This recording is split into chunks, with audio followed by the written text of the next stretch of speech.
On Christmas night, in front of 25 relatives, my parents handed my sister the keys to a brand new $65,000 Range Rover. They handed me a red envelope with a $2 lottery ticket inside. Melissa squealed and jumped into our father's arms while camera flashes exploded around her. I stood there holding that thin envelope, feeling the weight of what wasn't inside. My mother's voice cut through the applause. "Who knows, Ashley? Maybe luck will find you." Melissa laughed first. Maybe she'll win enough for a bus pass. Then everyone laughed. 25 people, all of them laughing, and I was the punchline. 3 days later, I won $250 million. But money wasn't what changed everything. It was the 69 missed calls on my phone and what those calls revealed about the people I'd called family for 34 years. Before I tell you this story, if you find it compelling, please take a moment to like and subscribe, but only if you genuinely want to come along for this ride. And let me know where you're watching from, what time it is there. I always love knowing where my new friends are tuning in from around the world. Now, let me take you back to that Christmas Eve. The night I finally stopped waiting to be seen. I'm Ashley Whitfield, 34 years old, Senior Program Manager at Google, where I coordinate infrastructure projects that affect millions of users. The kind of work that keeps systems running so smoothly that no one ever notices, which, when I think about it, pretty much describes my entire life. The drive from San Jose to Sacramento takes about 3 hours on a good day. Christmas Eve traffic made it closer to 4. I didn't mind. The silence in my car felt safer than what waited at the other end. I had spent the last 2 months knitting scarves for everyone in my family, 12 scarves, each one personalized.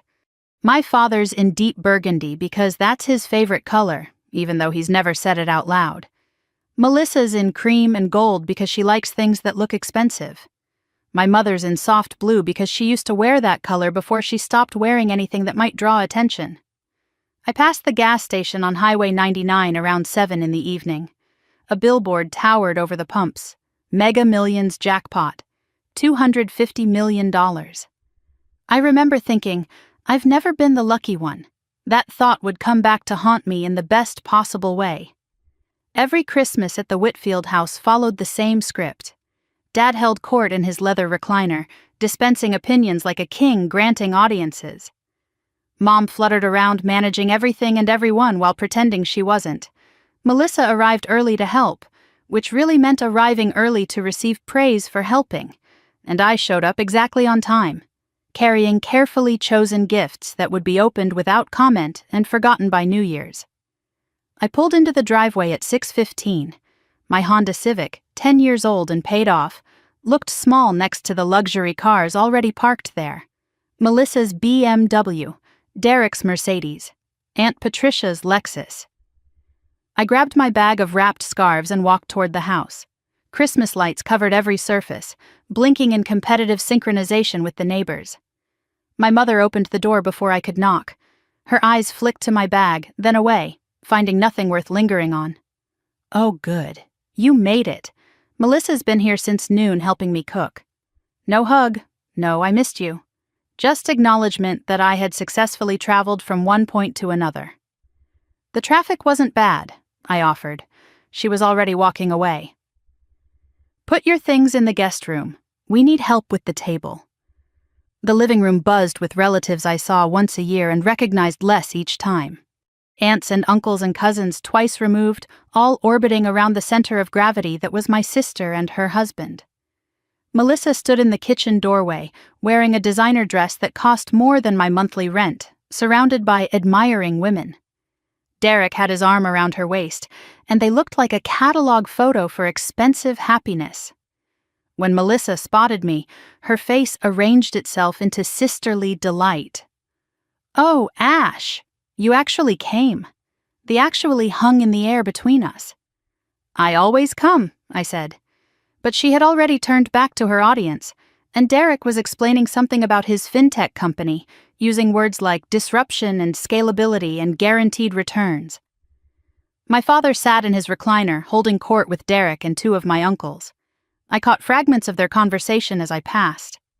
"This kid's going to make us all rich," Dad was saying. "Smart investment. Best decision I ever made. I filed that away. Something about the certainty in his voice felt wrong. My father had spent his entire career selling used cars. He knew how to make bad deals sound like opportunities. He just didn't know how to recognize when someone was doing the same thing to him. I was arranging crackers on a cheese plate when Aunt Patricia found me in the kitchen. She had that look relatives get when they're about to ask something uncomfortable.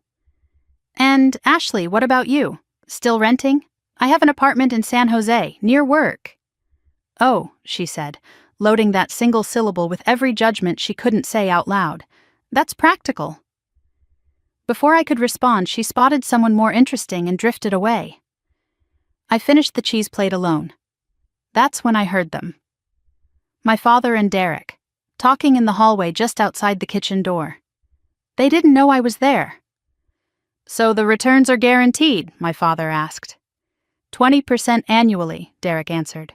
Minimum. "But we need to move fast. I already gave you 200. The house is leveraged to the limit." "I know, but there's an opportunity. If we can get another 100,000, George, I don't have it. Unless what? Let me think. There might be a way." My hands stopped moving over the crackers. Leveraged to the limit. I knew what that meant. My father had taken out a reverse mortgage on the family home. He had bet their entire retirement on Derek's company. My mother appeared in the kitchen doorway. "Ashley, did you finish the cheese plate?" "Almost." "Mom, can I ask you something?" "Not now, honey. We're about to do gifts." The gift ceremony happened the same way every year. Everyone gathered in the living room. Dad stood by the Christmas tree and made a speech about family and gratitude. Then presents were distributed according to some hierarchy I had never been able to decode. But this year felt different. The energy in the room had a sharp edge, an anticipation I couldn't name. "Before we eat," my father announced, tapping his wine glass, "Patricia and I want to take a moment to celebrate our family." He smiled the smile I'd seen him use on customers my whole life, the one that promised things he might not deliver. This year has been incredible. Derek's company is thriving. Melissa and Derek bought their dream home, and we wanted to show our appreciation for everything they've accomplished. I noticed he said they, not we. I noticed he didn't mention me at all.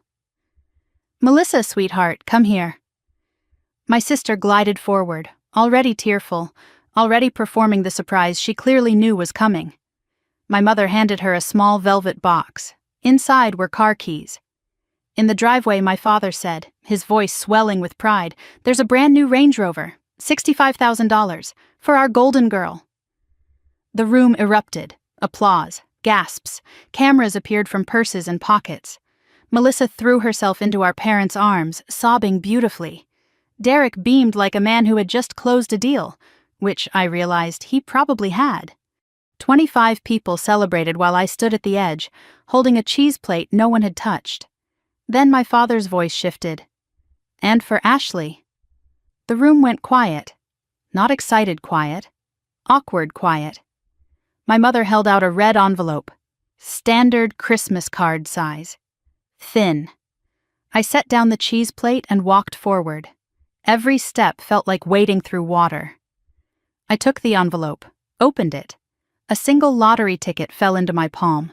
Mega Millions. $2. My mother's voice carried across the room, sweet as antifreeze. "Who knows? Maybe luck will find you, Ashley." My father chuckled. That's about right for her situation. Derek leaned back in his chair, smirking. "Luck's a long shot when you don't have the brains to back it up."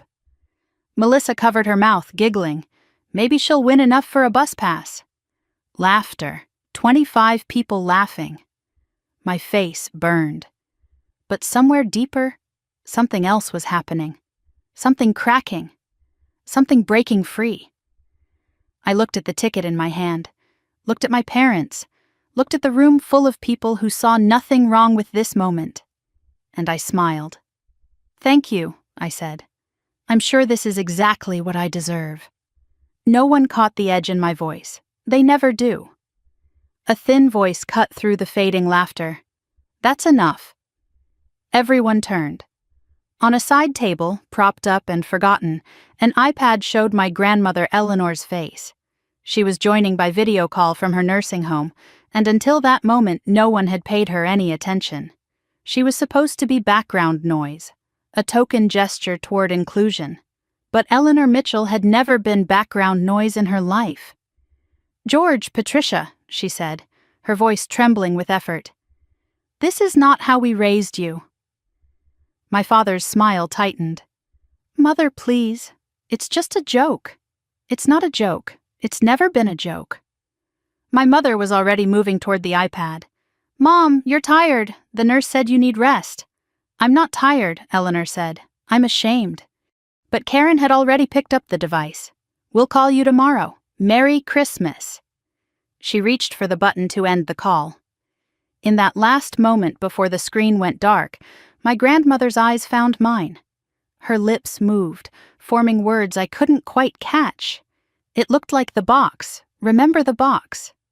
Then she was gone, and the room exhaled, and everyone moved toward the dining room like nothing had happened.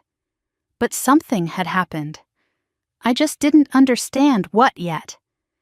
Dinner passed in a blur of small talk and forced cheer. I ate without tasting. Watched my family toast Derek's brilliant business mind. Watched Melissa post Instagram stories from her new car. Watched my mother pretend the gift ceremony had been perfectly normal. Watched my father avoid looking at me even once. By 9 o'clock I couldn't take any more. I hugged my mother at the door because that's what daughters do. Karen held me briefly, her arms stiff. "Drive safe. Text when you're home." My father didn't get up from his chair. "Merry Christmas, Ashley." "Merry Christmas, Dad." I walked to my car, the old Honda, 10 years old, paid off. I looked back at the house, blazing with Christmas lights, at Melissa's new Range Rover gleaming in the driveway, at everything I had never been given and everything I had stopped expecting. Then I got in my car and drove away. I stopped for gas at the same station on Highway 99. 11:43 at night, Christmas turning into the day after Christmas, and I was standing under fluorescent lights holding a $2 lottery ticket. Maybe luck will find you. My mother's voice echoed in my head. I pulled out my phone, opened the lottery app, scanned the ticket. The screen loaded. My breath stopped. The numbers appeared, one by one, all 6 of them, matching. At the bottom of the screen, 2 words flashed in gold. Jackpot winner, $250 million. I read it again, and again. My hands began to shake. And somewhere in Sacramento, my phone was about to start ringing. I stood in that gas station parking lot for 17 minutes. I know because I watched the clock on my phone tick forward while the rest of my body refused to move. The fluorescent lights buzzed overhead. A truck pulled in, filled up, pulled away. The driver glanced at me sitting on the cold concrete beside my car and looked away. Just another woman having a bad night. He had no idea he was looking at someone holding a $250 million lottery ticket. 7, 14, 21, 35, 42, Megaball 9. I read the numbers out loud, whispering them to no one. Checked the ticket, checked the screen, checked the ticket again. All 6 numbers matched. Jackpot, $250 million. My hands trembled so violently I dropped the phone. The screen cracked against the pavement, but when I picked it up, the numbers were still there. Still matching. Still impossible. I tried to breathe and couldn't. Tried to stand and couldn't.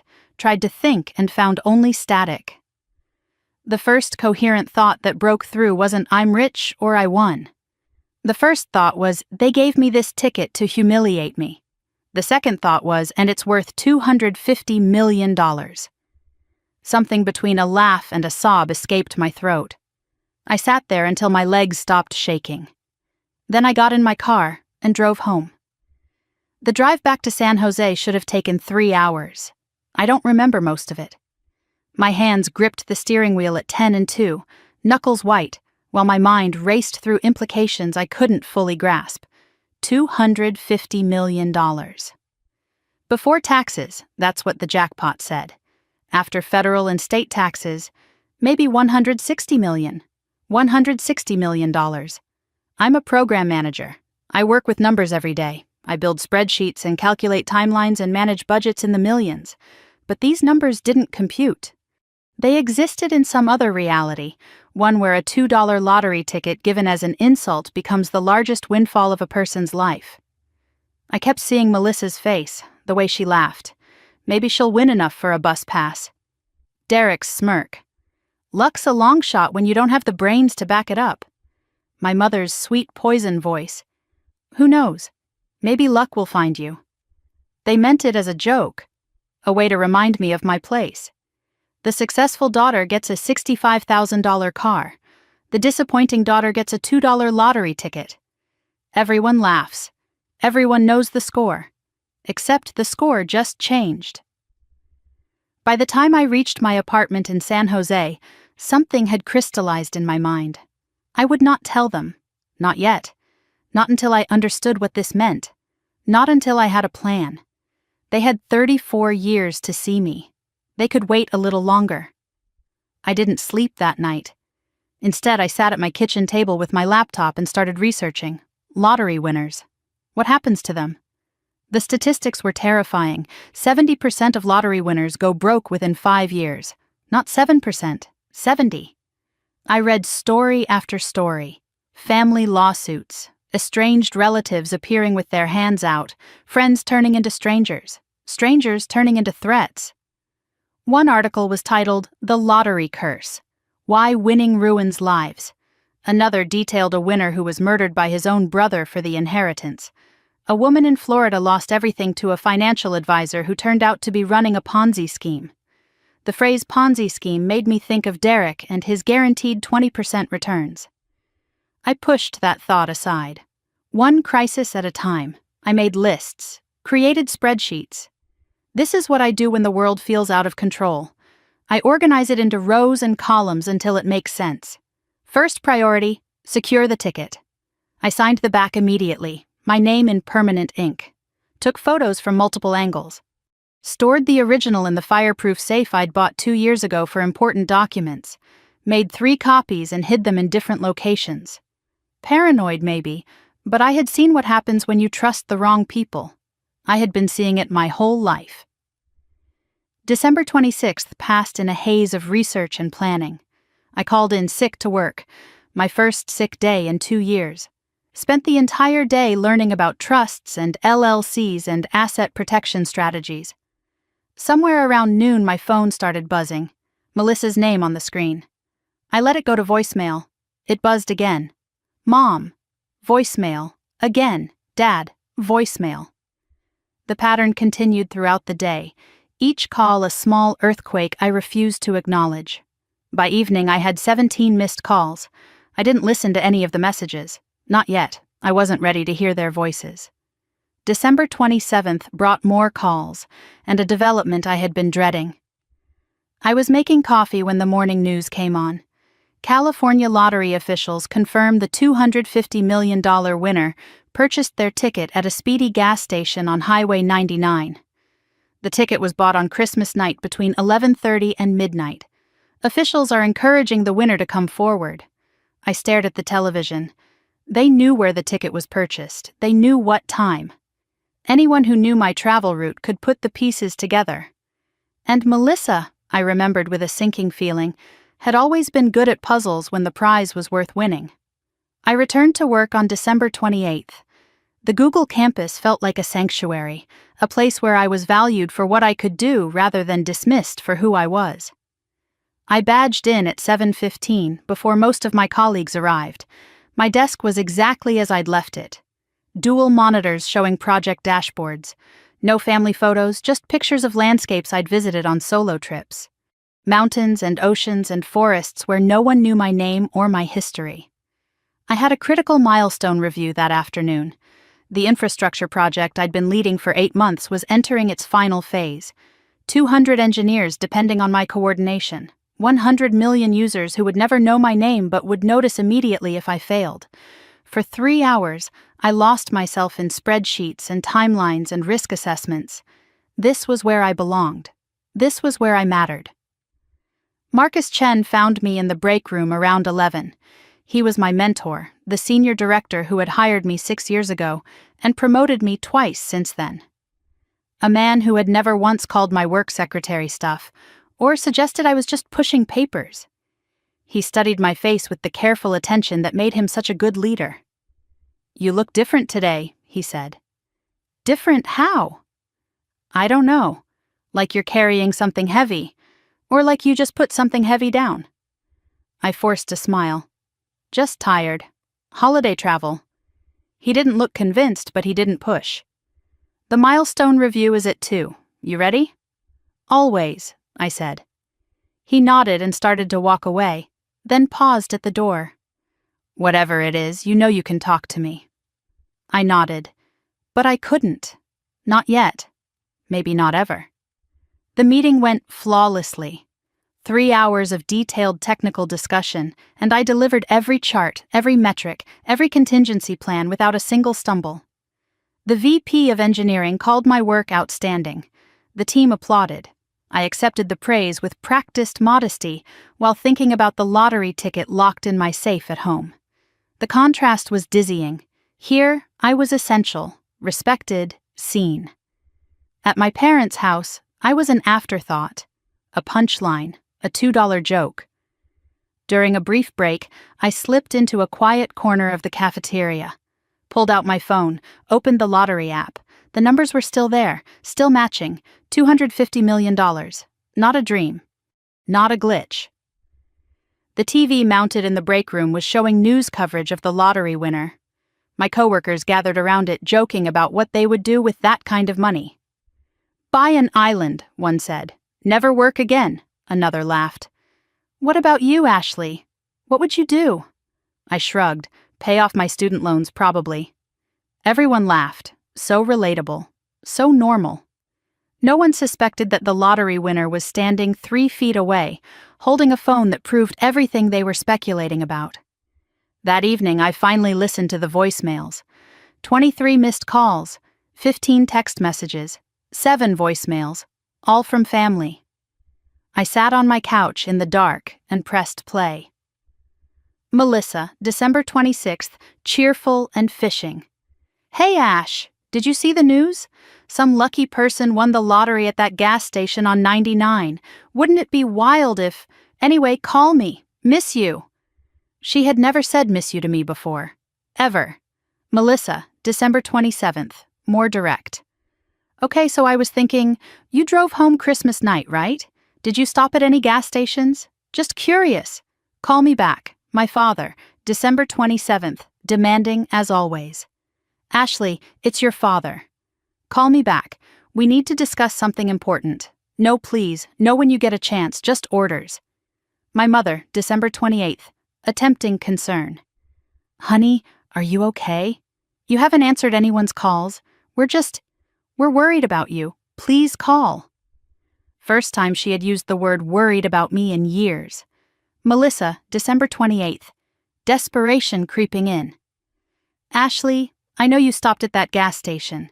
I checked the traffic cameras from Dad's dashcam footage. You were there at 11:43. Please call me. This is important. For the family. My blood went cold. Dashcam footage. She had actually checked dashcam footage. Then came Derek's voice, smooth and calculated. "Hey, Ashley, it's Derek. Listen, I know we haven't always been close, but I want you to know that family sticks together. I have some connections in financial planning. If you ever need advice on, managing a windfall, I'm here." The word windfall told me everything. He knew, or he strongly suspected, and he was already positioning himself. The final voicemail was Melissa again, all pretense gone. "Why aren't you answering?" "This isn't funny, Ashley. If you have something that belongs to this family, you need to share it. That's what families do. Call me back, something that belongs to this family. A $2 lottery ticket given as an insult. Now it belonged to the family."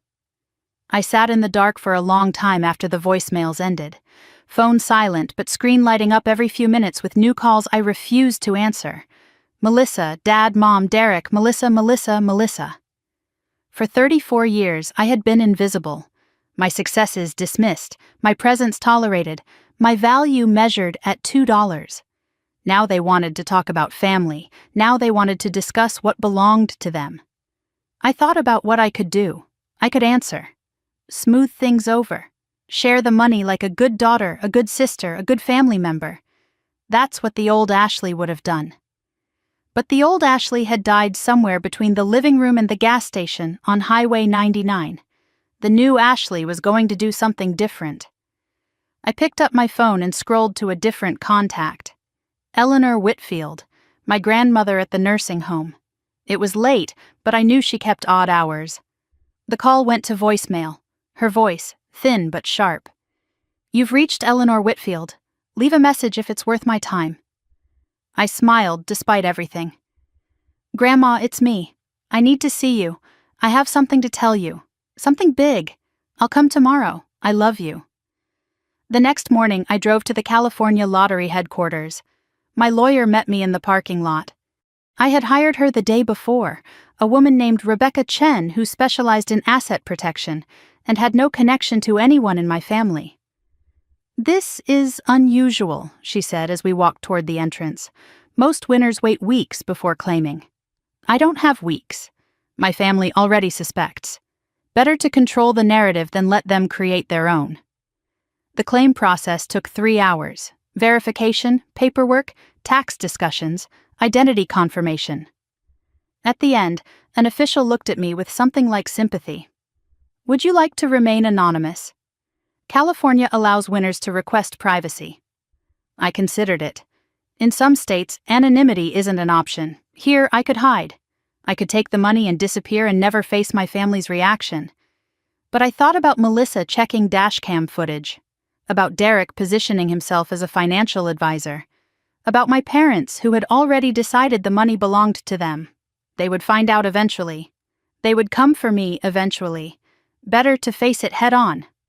"No," I said, "make it public." The official looked surprised. "Are you sure?" "Most people—" "I'm sure. I want everyone to know exactly who won." By noon, the California Lottery had issued a press release. Ashley Whitfield, 34, San Jose resident, claims $250 million Mega Millions jackpot. They used my professional headshot from Google, the one where I look competent and serious and nothing like the invisible daughter my family had always seen. By 12:15, it was on every news site in California. By 12:30, national news had picked it up. I was driving to the nursing home to see Eleanor when my phone exploded. I pulled over and looked at the screen. 47 missed calls from Melissa, 15 from my father, 6 from my mother, and 1 text from Derek. "We need to meet. I have information about your family you don't know. Information that could destroy them or save them. Your choice. Tomorrow, noon. Cafe Strata in Berkeley. Come alone." I stared at the message. He wasn't asking for money anymore. He was threatening. What did he know that I didn't? What leverage did he think he had? I pulled back onto the road and continued toward the nursing home. Whatever Derek had to say could wait.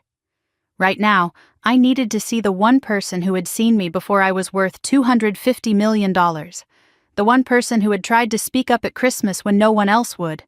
The one person who had mouthed something about a box and told me to remember. I was about to find out what she meant, and it was going to change everything I thought I knew about my family. The nursing home smelled like antiseptic and artificial flowers. I walked through corridors painted in colors meant to be cheerful but only managed to look tired. Sunrise Senior Living. The name promised something it couldn't deliver. Residents sat in wheelchairs along the hallways, parked like forgotten luggage. Staff members rushed past without making eye contact. This was where my family had put Eleanor. This was where they expected her to spend her final years. I found room 114 at the end of a long hallway. The door was slightly open. Inside, my grandmother sat in her wheelchair facing a small window that overlooked the parking lot. She looked thinner than she had at Christmas, frailer, but when she turned at the sound of my footsteps, her eyes were sharp as ever. "I wondered when you'd come," she said. Her voice was thin, but carried the same steel I remembered from childhood. I pulled a chair close and sat beside her. "You know, don't you?" "I saw the news," she said. They showed your photo. You looked peaceful. I don't feel peaceful. That's because you're still carrying their expectations. Put them down, child. They were never yours to carry. Eleanor reached for my hand. Her fingers were cold and bony, but her grip was surprisingly strong. They'll come for you now, she said. All of them. With their hands out and their excuses ready, they already have. 69 missed calls. She laughed, a dry sound like leaves scraping pavement. Only 69, give it time. Then her expression shifted, becoming serious. Your grandfather left you something. Did you get my message? About the box? I saw you mouth something on the video call, I said. But Mom cut the connection before I could understand. Of course she did. Eleanor's lips pressed into a thin line. Karen has always been good at silencing inconvenient truths. Come back tomorrow. I'll have it ready. Harold wanted you to have it. Only you. Harold, my grandfather. He had died 10 years ago when I was 24. I remembered him as a quiet man with rough hands who taught me how to plant tomatoes and never once made me feel invisible. What is it? I asked. What did he leave me? Tomorrow, Eleanor said. Some things need proper time. For now, just know that he saw you, Ashley. He always saw you, even when no one else did. Her hand squeezed mine, and I felt something I hadn't felt in a long time. The warmth of being recognized, of being known. I sat in my car in the nursing home parking lot for almost an hour, working through the voicemails I had been avoiding. 69 messages. I organized them chronologically, listening to my family's transformation from curious to suspicious to desperate to entitled. The early messages were fishing expeditions. Melissa on December 26th, voice bright and casual. Hey Ash, did you see the news about that lottery winner? Crazy, right? My mother on the same day, tentative. Hope you got home safe, honey. My father, brief and dismissive. Call when you can. By December 27th, the tone had shifted. Melissa again, this time probing. So I was calculating drive times. You would have passed that gas station around 11:45, right? Derek, smooth as oil. Hey, just reaching out. Family should stay connected. My father, irritated now. Why aren't you answering your phone? Then came December 28th, after Melissa discovered the dash cam footage. Her voice had turned electric with certainty. I knew it. I knew you stopped there. Ashley, call me right now. My mother crying, please, honey, we just want to talk. My father, cold as a closing door. This isn't a game. You owe us a conversation. After the public announcement, their messages became something else entirely. Melissa, furious. How dare you go public without telling us first? We're your family, my father calculating. We need to discuss how this affects everyone, not just you. Derek, barely containing his greed. Ashley, let's be smart about this. I have financial expertise. We should partner. One voicemail stood out from all the others. Melissa, December 28th, late evening. She must not have realized the recording was still going when she started talking to someone in the background. I heard Derek's voice first. She can't keep it all. That's not how family works. Your parents invested in us. She owes them. Then Melissa, confident and dismissive. I know. Don't worry. She's always been a pushover. She'll share. Derek again, urgent now. She better. We need that money. The company needs that money. Your dad needs... The message cut off. I played it 3 times. She's always been a pushover. The words burned, but they also clarified something I had suspected for years. They didn't want to reconnect. They wanted to collect. I was not a person to them. I was a resource. A problem to be managed. An obstacle between them and what they believed they deserved. I screenshot the voicemail timestamp and saved it to a folder I labeled Evidence. Then I drove home and slept better than I had in days. There's a strange peace that comes from finally understanding where you stand. December 30th started like any other workday. I arrived at Google before 8, badged through security, walked to my desk through corridors that felt more like home than my parents' house ever had. But today the whispers were louder. The glances lingered longer. News had spread. Ashley Whitfield, lottery winner, works at Google. I felt eyes on me everywhere I went. Some people avoided me, suddenly awkward, not knowing what to say. Others who had never spoken to me before were suddenly warm, suddenly interested, suddenly eager to be friends. I noted who fell into which category, filed it away for later. Marcus found me in the break room around 10, pouring coffee I didn't really need. He looked at me the way he always did, with attention and respect, and said nothing about the lottery. "Milestone review prep," he said. "Conference room B. 20 minutes. I'll be there." He paused at the door and turned back.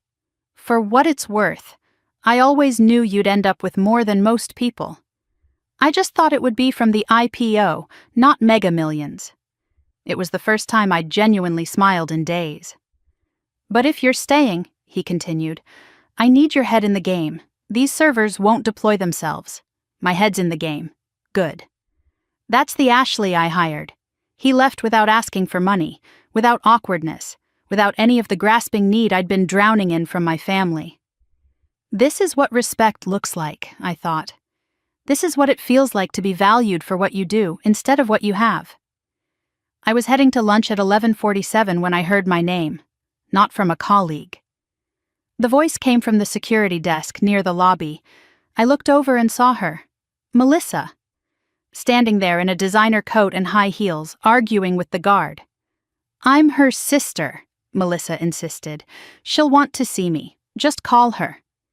"Ma'am," the guard said, patient but firm, "I can't let you past without authorization." Then Melissa spotted me across the lobby. Her face transformed. "Ashley!" Every head turned. I felt the weight of dozens of eyes. For a moment I considered walking away, taking a different exit, avoiding this confrontation entirely. But that's what the old Ashley would have done. I walked forward, face neutral. "It's okay. I know her." The guard looked at me. "You sure?" "Unfortunately." Melissa's smile flickered at the word. I led her to a seating area near the lobby entrance, public enough for witnesses, private enough for conversation. Melissa sat down, crossed her legs, and arranged her face into an expression of wounded sisterhood. "You've been ignoring my calls. I've been busy. Too busy for family? Apparently not," I said. "You're here." She leaned forward, and I watched her shift tactics in real time. The way her voice softened, the way her eyes widened. "Look, I know things have been complicated between us.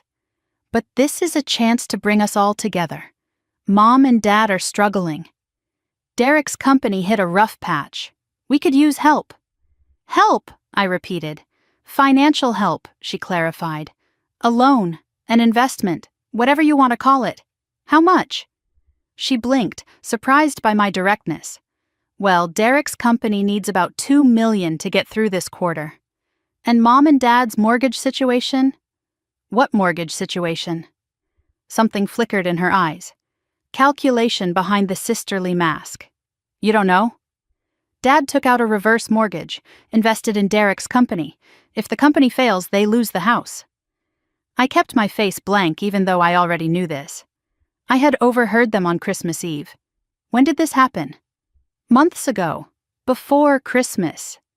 "And you're just telling me now?" Melissa's voice hardened. "I'm telling you now because you can fix it now." I stood up, and Melissa's expression shifted to alarm. "Let me make sure I understand," I said. "You want me to bail out Derek's company, a company I know nothing about, and save Dad from his own bad investment. Using money from a lottery ticket you laughed at me for receiving." "That was a joke," she said quickly. "You know that was a joke." "Jokes are funny, Melissa. That wasn't funny. It was a message. And I received it." Her mask cracked. "You're really going to hold a grudge over a stupid lottery ticket?" "I'm not holding a grudge. I'm holding a boundary." "A boundary?" She laughed, high and brittle. "You've never had boundaries in your life. You've always just taken it. Whatever we gave you, whatever scraps. You smiled and said thank you. The words hit exactly where she intended. But I didn't flinch. You're right, I said. I did. For 34 years. I'm done. Her voice dropped. Ashley, I'm pregnant. The words hung between us. 12 weeks. I just found out. Derek doesn't even know yet. I searched her face for manipulation. Found fear underneath. Real fear. Congratulations, I said, and meant it. I can't raise a baby if we're bankrupt, she continued. I can't lose my house. I can't. Her voice cracked. First real emotion. I softened slightly. I'm sorry you're scared, but I can't write a check to make your problems disappear. That's not help. That's enabling. That's what family does, she insisted. No, Melissa, that's what I used to do. That's over now. A security guard approached. Everything okay here? My sister was just leaving. Melissa stood, grabbing her purse. You're going to regret this. You can't just abandon us. I'm not abandoning anyone. I'm just not rescuing everyone either. She walked toward the exit, then turned back for one final shot. Dad's coming to see you. Tonight. He's already on his way. Then I'll be ready. You think you're strong now? You think money makes you powerful? It doesn't. It just makes you a target. She pushed through the glass doors and disappeared. I returned to my desk, sat down, and opened my project dashboard. Milestone review in 45 minutes. I had a job to do. The meeting went perfectly. 3 hours of technical discussion, problem-solving, strategic planning.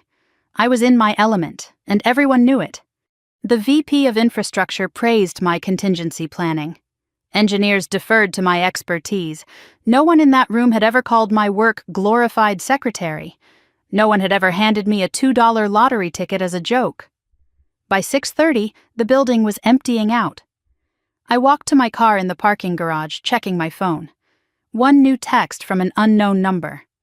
I'm outside your apartment. We need to talk. Dad. I sat in my car for 5 minutes, breathing, centering myself. Then I drove home to face him. George Whitfield stood outside my apartment building looking smaller than I remembered. Older, grayer. His shoulders hunched against the evening chill. This was not the commanding patriarch from Christmas. This was a man who had run out of options. Dad, I said as I approached. Ashley. He didn't move to hug me, neither did I. How'd you get my address? Your mother had it. Emergency contact forms. I unlocked the building door and gestured him inside. He looked around my apartment with an expression I couldn't read. Small, clean, tasteful. Not the home of someone struggling. Nice place, he said finally. Thank you. I've never been here before. No, you haven't. He sat on my couch without being invited. I'm not going to waste your time. You know why I'm here. Tell me anyway. I made some investments. They didn't pan out. I used the house as collateral. If I don't come up with money soon, your mother and I lose everything. How much? $200,000 would clear the immediate debt. Another $100 for buffer, $300,000. You have $250 million. I have $160 million after taxes. And it's mine, not the family's. His jaw tightened.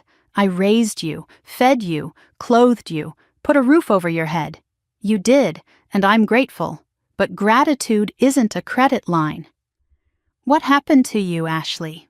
You used to be so agreeable. I grew up. Agreeable is just another word for invisible. He had no response to that. I let the silence stretch before I spoke again. Dad, can I ask you something? He nodded, wary. When you invested in Derek's company, did you do any due diligence? Silence. Did you look at his financials, his business model, his track record? Derek's family. Family trusts family. Derek promised you 20% returns. Guaranteed. Did that sound realistic to you? His face shifted. Defensive. How do you know about that? I overheard you. Christmas Eve, in the hallway. That was a private conversation. In a house full of people. Nothing's private when you don't bother to close the door. What are you getting at? I leaned forward. I'm getting at the fact that you bet your retirement on a company you didn't research, run by a man you don't really know because he promised you easy money, and now you want me to fix it. What do you actually know about Derek's company, Dad? I know enough. Do you know he's under investigation? My father's face went white. What investigation? I walked to my desk and pulled out a folder. I had a lawyer look into Derek's business after Christmas. What I found... You need to see this. I opened the folder. Inside were SEC complaints, employee lawsuits, a pattern of fraud stretching back nearly 2 years. Dad, Derek isn't just failing, he's a con man, and you're not his only victim. You might be his accomplice. George stared at the papers. His hands were shaking. I didn't... The question now is, what are you going to do about it? Because this is going to come out. And when it does, it won't just take your house. It could take your freedom. My father looked up at me. For the first time, he wasn't seeing the invisible girl he'd dismissed for 34 years.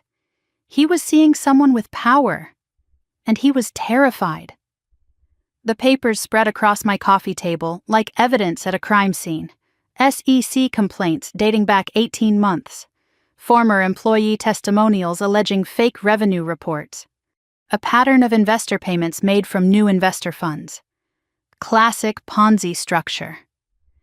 My father sat on my couch, reading through the documents with trembling hands, and I watched 30 years of arrogance crumble in real time. This has to be a mistake, he said.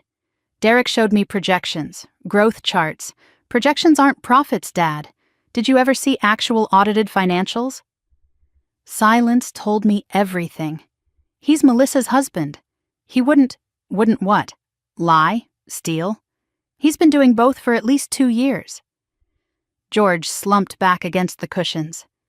In that moment, he looked every one of his 63 years. All the bluster, all the certainty, all the condescension he had carried through my childhood. Gone. Replaced by something I had never seen in my father before. Fear. How much trouble am I in? He asked. That depends. How involved were you? I just gave him money. I didn't do anything illegal. Did you recruit other investors? His face answered before his mouth could form the words. A few. Friends from the club. Guys from the car dealership days. How many? How much? Maybe 8 people. Around 600,000 total. I closed my eyes. This was worse than I thought. I made coffee. Not because either of us wanted it, but because I needed time to think. When I returned to the living room, my father was still sitting in the same position, staring at the documents like they might rearrange themselves into something less devastating. Tell me everything, I said, from the beginning. He didn't look up. Just started talking, his voice flat and distant. 2 years ago, Derek approached me with an investment opportunity, promised 20% annual returns, guaranteed. I had just sold the car dealership, had cash sitting in accounts earning almost nothing. First investment was $50,000. Returns came right on time, impressive returns, so I put in more, $100,000, more returns. It felt like I had finally done something right, finally made a smart decision. I listened without interrupting. This was a side of my father I had never seen. Vulnerable, exposed. The patriarch stripped of his armor. Derek said he needed expansion capital, George continued. Asked if I knew anyone who might want to invest. I brought in friends, guys I've known for 30 years. They trusted me. I thought I was helping them. He paused, swallowed hard. 6 months ago, the returns started getting delayed. Derek had excuses. Market volatility, restructuring, temporary cash flow issues. 3 months ago, returns stopped entirely. I confronted him at Thanksgiving. He said just one more influx of capital and everything would stabilize. The reverse mortgage, I said. His face crumbled. I didn't tell your mother the full truth. I said we were refinancing for better rates. But you pulled $200,000 in equity out of your home and gave it all to Derek. Yes. If this collapses, you lose the house. And Mom doesn't know how bad it really is. She knows things are tight. She doesn't know how tight. You've been lying to her. I've been protecting her. Those aren't the same thing, Dad. He had no response. I thought about my mother, going about her daily routine, worrying about small expenses while her husband gambled their retirement on a con man's promises. She deserved to know the truth. But that wasn't my secret to tell, not yet. Dad, if you recruited investors for a fraudulent scheme, you could be considered a co-conspirator, even if you didn't know it was fraud. I didn't know, he insisted. The law doesn't always care about what you knew. It cares about what you did. The color drained from his face. What do I do? For now, nothing. I need more information before I decide anything. But there's one condition. Anything. You tell Mom, everything. Tomorrow. Before I do anything else. His voice broke. She'll never forgive me. Maybe. But she deserves the truth. So do I. So do those 8 investors you recruited. He stared at the floor for a long moment. Then nodded. Okay. I didn't sleep that night. After my father left, I sat at my kitchen table with my laptop, diving deeper into Derek's company. What I found made my stomach turn. Shell corporations in Delaware. Phantom investments in companies that didn't exist. A web of transactions designed to obscure where the money actually went. By 3 a.m, I had a clearer picture of the scheme. Derek wasn't just incompetent. He was methodical, deliberate. A professional con artist wearing the mask of a loving husband and successful entrepreneur. And my father had helped him, whether he understood what he was doing or not. When morning came, I showered, dressed, and drove to the nursing home. December 31st, New Year's Eve. The last day of a year that had brought me a $250 million lottery win, and the revelation that my family was even more broken than I had imagined. The drive gave me time to think. I kept replaying my father's face when he realized the scope of his situation. 34 years of feeling invisible, and now he needed me to be visible. The irony was almost poetic. My phone buzzed at a red light. Messages from Melissa still ignored, a text from my mother asking me to call, and underneath those, an email notification. From the nursing home. Subject line, account status, urgent.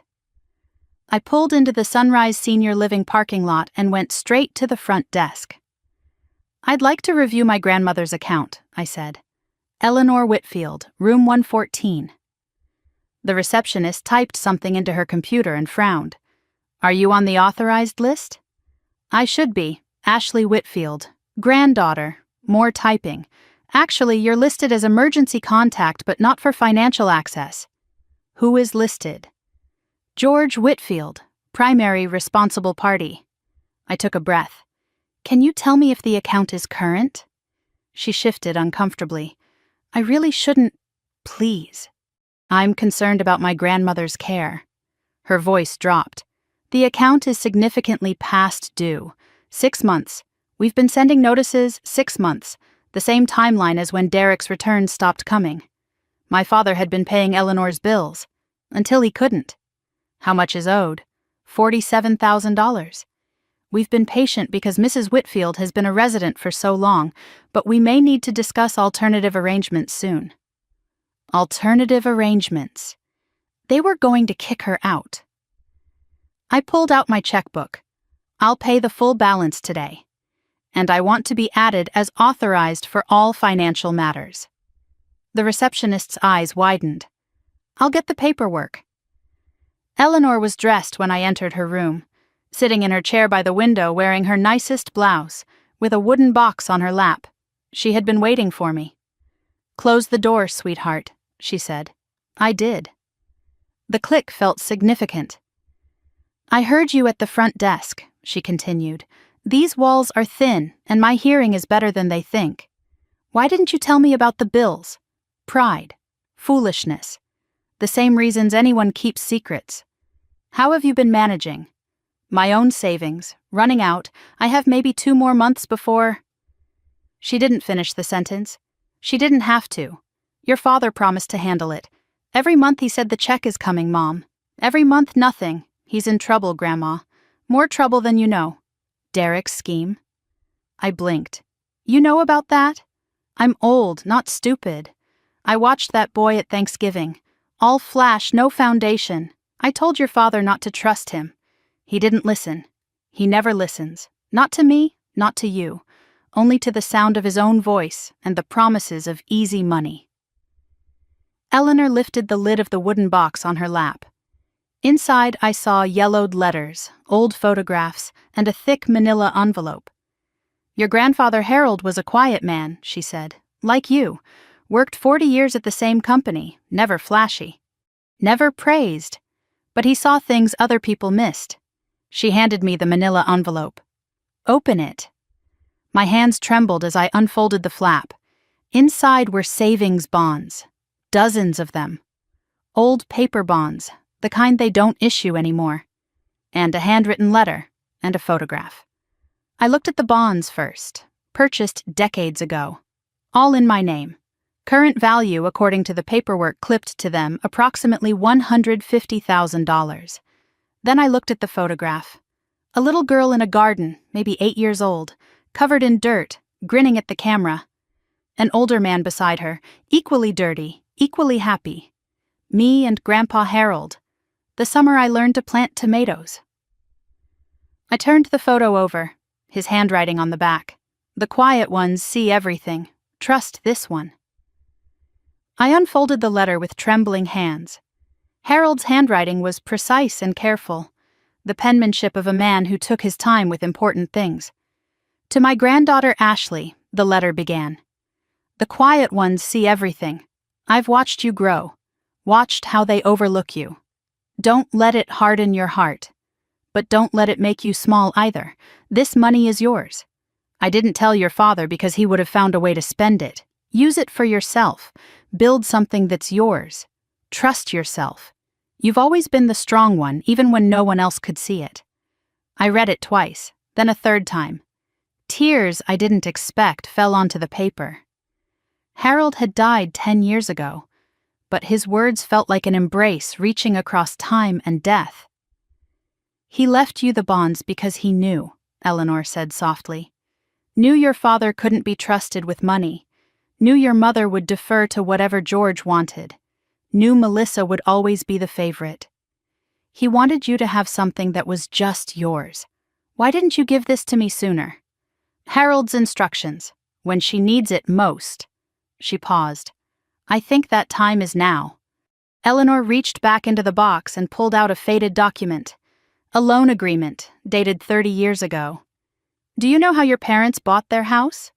A mortgage, I said, like everyone else. The down payment. Where do you think that came from? I shook my head. I had never thought about it. Harold, she said, $100,000. When you were 4 years old. I stared at the document. My grandfather had given my parents the money to buy their home. Terms were simple. Repay when the house was paid off. Your parents' house was paid off 8 years ago. George never repaid a penny. When Harold brought it up, your father got angry, said he didn't need to be reminded of his debts. They didn't speak for 2 years before Harold died. I remembered that silence. The way Grandpa stopped coming to family dinners. The way no one explained why. Now I understood. Your father takes money, Eleanor continued. Makes promises, never follows through. Derek learned from the family master. Or maybe George saw himself in Derek. Either way, a pattern. Financial irresponsibility spanning generations. I'm telling you this because you need to understand something, Eleanor said. What? Your father will ask you to save him. He'll make it about family, about duty, about what you owe. I know. You don't owe him anything. Harold didn't leave you this money so you could give it to George. He left it so you could be free of George. What about you, Grandma? Your bills. She smiled. I'd never say no to help from my favorite granddaughter. But only if you want to. Only if it's your choice. Not guilt, not obligation, choice. I already paid them. The full balance. Her eyes widened. Before I even saw what was in this box. Before I knew about the bonds or the letter. You did that for me? I did it because it's right. Tears slid down her weathered cheeks. You really are Harold's granddaughter. I took her hand. What do I do now, Grandma? Find the middle path. There's always a middle path. Protecting them from consequences isn't love. It's enabling. But destroying them isn't justice either. Then what is? That's for you to decide. Just don't let their failures become your prison. I was in the nursing home parking lot when my phone rang. My mother's number. I answered. Ashley. He told me. About the house. About Derek. About all of it. How are you? A long pause. I don't know. I thought I knew our finances. I thought I knew our life. I don't know anything. It was the first honest conversation I had ever had with my mother. I should have paid more attention, she continued, but your father always handled money. He said it was better that way. You couldn't have known. I should have. A wife should know. A mother should... She broke off, crying. I'm sorry, Ashley. I'm sorry for everything. The lottery ticket. The jokes. The way we've treated you. It was the first apology I had ever received from either parent. I let it sit there between us, neither accepting nor rejecting. He's talking about going to Derek, she said, demanding answers. I'm scared of what might happen. Derek's not going to give answers, I said. He's going to run. What do? We get ahead of him. I have a lawyer. Let me handle this. Ashley, she said quietly, I don't deserve your help. Maybe not. But Grandma does. And right now, helping her means dealing with this. That night I sat alone in my apartment watching San Jose's fireworks through my window. New Year's Eve. The last hours of the year that had changed everything. On my coffee table sat the crystal future I was trying to construct. Legal pad with notes from the day. Eleanor's bills paid. Derek's company researched. George's exposure assessed. Harold's letter read so many times I had memorized it. What to do? The question circled endlessly. Pay off Derek. Let him disappear. Protect my father from prosecution. Or turn everything over to the FBI. Let justice unfold. Let my father face the consequences of his choices. Or do nothing. Let the scheme collapse on its own. Let the chips fall wherever they landed. My phone buzzed. 11:47. A text from Derek. We need to meet. I have information about your family you don't know. Information that could destroy them or save them. Your choice. Tomorrow. Noon. Cafe Strada in Berkeley. Come alone. I stared at the message. He was no longer asking. He was threatening. What did he know that I didn't? What leverage did he think he had? Outside, fireworks exploded across the city, gold and silver spelling out the new year. Inside, I typed a response. I'll be there. Sent it. Set the phone down. Picked up Harold's letter and read the last line again. You've always been the strong one, even when no one else could see it. Time to prove it, I whispered to the empty room. The clock struck midnight. A new year began. And somewhere out there, Derek was preparing his next move. He didn't know I was preparing mine. I woke on New Year's Day with a plan already forming. The clock read 5 a.m, but sleep had been impossible. My mind had been racing all night, turning over possibilities, calculating risks, preparing for the confrontation ahead. Derek wanted to meet. Derek thought he had leverage. Derek was about to learn that I was not the pushover my family believed me to be. I made coffee, showered, and called my lawyer before 8. Rebecca Chen answered on the 3rd ring, and I apologized for interrupting her holiday. This is what you pay me for, she said. Tell me everything. I explained Derek's text. The demand to meet alone, the implied threat about information that could destroy or save my family. Her response was immediate and practical. Record everything. California is a 2-party consent state, so you can't use it in court, but you can use it for leverage. And don't go alone. He said, come alone. He doesn't get to set all the terms. I'll be at a table nearby. He won't know I'm there. I agreed. Then I spent the next 2 hours reviewing everything I knew. Derek's company was fraudulent. George had invested $200,000 and recruited $600,000 more. Derek was desperate. The scheme was collapsing. And Derek believed he had something on my family that I didn't know about. The question was what? Cafe Strata sat on a quiet corner in Berkeley, the kind of place where graduate students nursed single cups of coffee for hours while writing dissertations. I arrived at 11:45, 15 minutes early.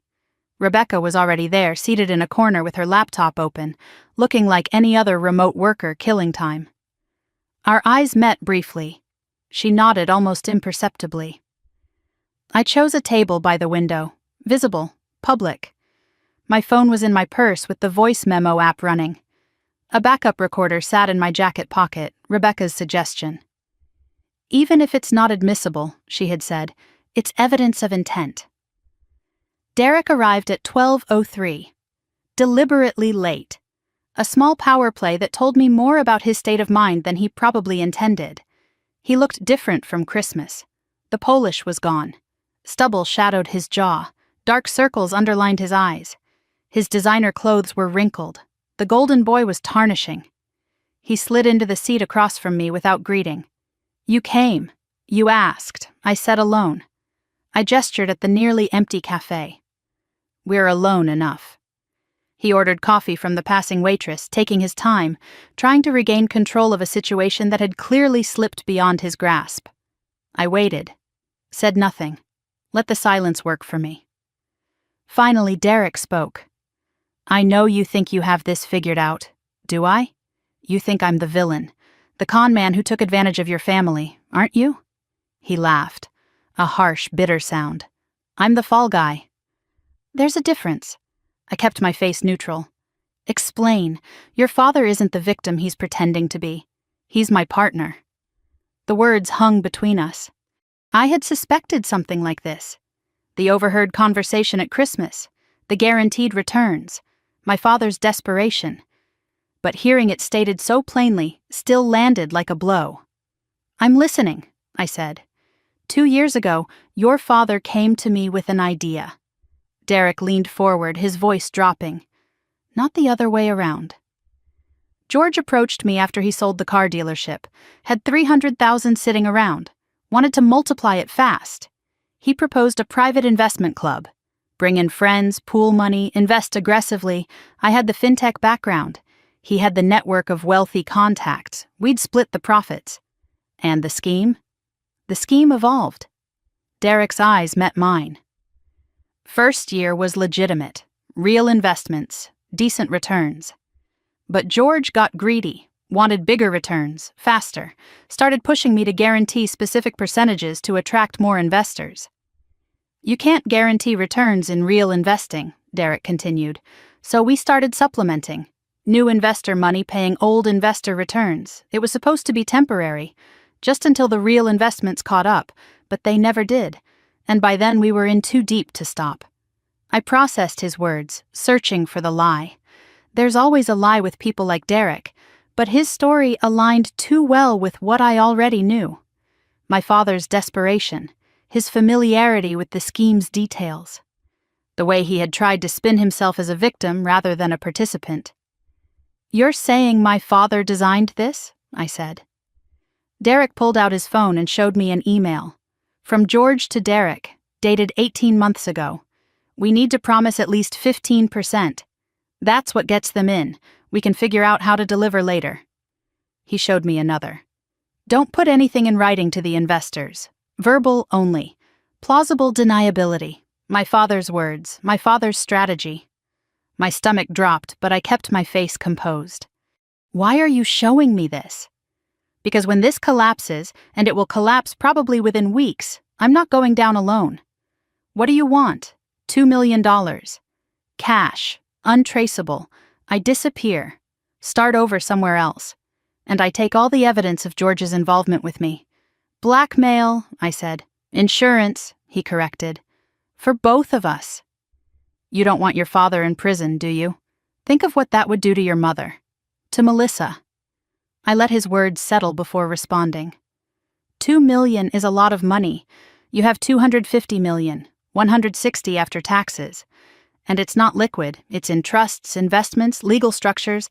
I can't just write you a check. Figure it out. You're the smart one, remember? The one with the fancy tech job. I noted the bitterness. Derek resented me too. Everyone in my family did. I need time to verify what you've shown me. Verify? His face hardened. You think I'm lying? I think everyone in my family has lied to me my entire life. You're part of my family now, like it or not. Why should you be different? He stared at me. Something shifted in his expression. Perhaps a grudging respect. Perhaps just recalculation. 1 week, that's all you get. After that, I go to the FBI myself, make a deal, trade George for leniency. And Melissa? The question escaped before I could stop it. For the first time, Derek hesitated. What about her? She's pregnant. Did you know? The color drained from his face. She what? 12 weeks, found out just before Christmas. Derek slumped back in his chair. She didn't tell me. Maybe she was waiting for the right moment. Maybe there is no right moment when your husband is a con artist. The pregnancy had changed something for him. I watched him recalculate, watched the gears turn behind his eyes. 1 week, he repeated, but softer now. And if I need more time? Then you call me. We talk, like adults. It was the first reasonable thing he had said. I need copies of everything you have, I told him, every email, every document, everything that shows what my father did or didn't do. Why would I give you that? Because if you're telling the truth, I need to know the full picture before I decide anything. And if you're lying, I'll find out anyway and you'll get nothing. He considered this for a long moment. I'll send you a secure link. Tonight. Everything I have. And you don't contact my family in the meantime. No calls to Melissa. No threats to George. You wait. What about the money? I'll have an answer for you in 1 week. I stood, picked up my purse with the recorder still running. One more thing, Derek. What? If you're lying to me, if you're trying to use doctored evidence to extort money, I will find out. And I won't be writing you a check. I'll be hiring investigators, the kind you can't hide from. He met my eyes.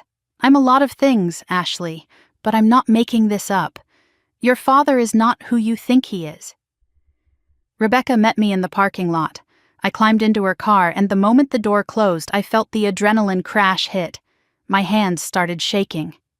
You did great, she said, handing me a bottle of water. Breathe. You did great. Did I? I feel like I just made a deal with the devil. You bought time. That's what matters right now. She waited while I collected myself. If those emails are authentic, she said carefully, your father has significant exposure. How significant? Wire fraud, securities fraud.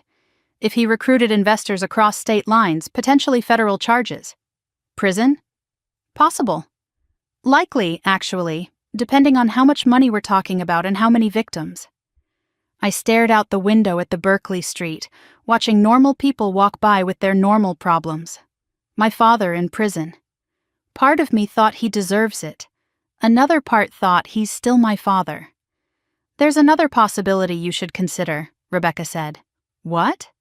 Cooperation. If your father goes to the authorities first, admits his role, helps them build a case against Derek, he might get a reduced sentence, maybe even avoid prison entirely. Turn himself in. It's not as dramatic as it sounds. White-collar cases often reward cooperation. The FBI wants the architect, not the builder. If Derek designed this, and your father was just greedy and stupid, there's room to negotiate. I filed this away. I need to verify those emails first. Make sure Derek isn't playing me. I know a forensic accountant. And a digital forensics expert. They can authenticate the documents once Derek sends them. How much? About $50,000 for a full investigation. I almost laughed. A week ago, that was my annual savings. The secure link arrived at 8:47 that evening. An email from Derek with nothing but a URL and a password. I sat at my kitchen table, laptop open, cursor hovering over the link. This is Pandora's box, I thought. Once I open it, I can't unsee what's inside. I clicked. The folder contained 147 emails between Derek and George spanning 22 months. Financial spreadsheets showing investor names, amounts, dates, recorded phone calls, bank transfer records, and a document that made my blood run cold. Whitfield Investment Partners Operating Agreement. Dated January 2 years ago. George Whitfield and Derek Lawson, equal partners. Purpose: to pool and invest capital from qualified investors. My father's signature at the bottom, unmistakable. I had seen it my whole life. This wasn't Derek pulling George into a scheme. They built it together. I read the emails for hours. George in March 2 years ago told the Henderson family we're fully invested in tech startups. They're in for $75,000. Nice work. Derek in April. Returns are behind. We need to pull from the new investments to cover. George responding, do it. They won't know the difference. Just keep the statements looking good. George in September. My daughter Melissa has been asking questions. Told her to mind her own business. Women and money, you know how it is. I read that last line 3 times. My jaw tightened with each repetition. Then I played the phone recordings. My father's voice, unmistakable. The key is confidence. People invest in confidence, not numbers. Act like you know what you're doing and they'll give you anything. Derek laughing. You should write a book. George chuckling back. Maybe I will. Call it The Art of the Friendly Deal. I stopped the recording, sat in silence for a long time. My father wasn't a victim. My father wasn't even just complicit. My father was a thief, a liar, a con man. Everything he had told me was a performance, designed to make me feel sorry for him, to manipulate me into saving him. Again. I thought about Christmas night, the $2 lottery ticket, the laughter. My father had handed me that ticket knowing what he had done, knowing he was drowning in fraud. And still he dismissed me. Still he made me feel small. What kind of person does that? The answer came clear and cold. The kind of person George has always been. I just didn't see it clearly until now. Midnight came and went. January 2nd now. I sat in the dark, laptop glowing, evidence of my father's crimes spread across my screen. Options spun through my mind. Pay Derek off. Let him disappear. Protect my father from the consequences he deserved. Or turn everything over to the FBI. Let justice take its course. Let my father face what he had done. Or confront George with the evidence. Force him to confess. Give him one chance to do the right thing. My phone buzzed. 1:17 in the morning. Melissa. I hesitated, then answered. Her voice came through raw from crying. He's gone. Derek's gone. What do you mean gone? I came home and his closet was empty. His passport's missing. Our joint account has $500,000 missing. He left a note. My blood ran cold. What did it say? Her voice broke. It said, I'm sorry. Ask your sister to explain. Ashley, what is going on? What does he mean, ask my sister? I closed my eyes. Derek hadn't waited a week. He had taken what he could and run. And now I had to tell Melissa everything. I grabbed my keys and ran to my car. Melissa was still on the phone, her voice breaking between sobs and questions I couldn't answer yet. I'm coming, I told her. Don't call anyone else. Don't call Mom and Dad. Wait for me. I don't understand, she kept saying.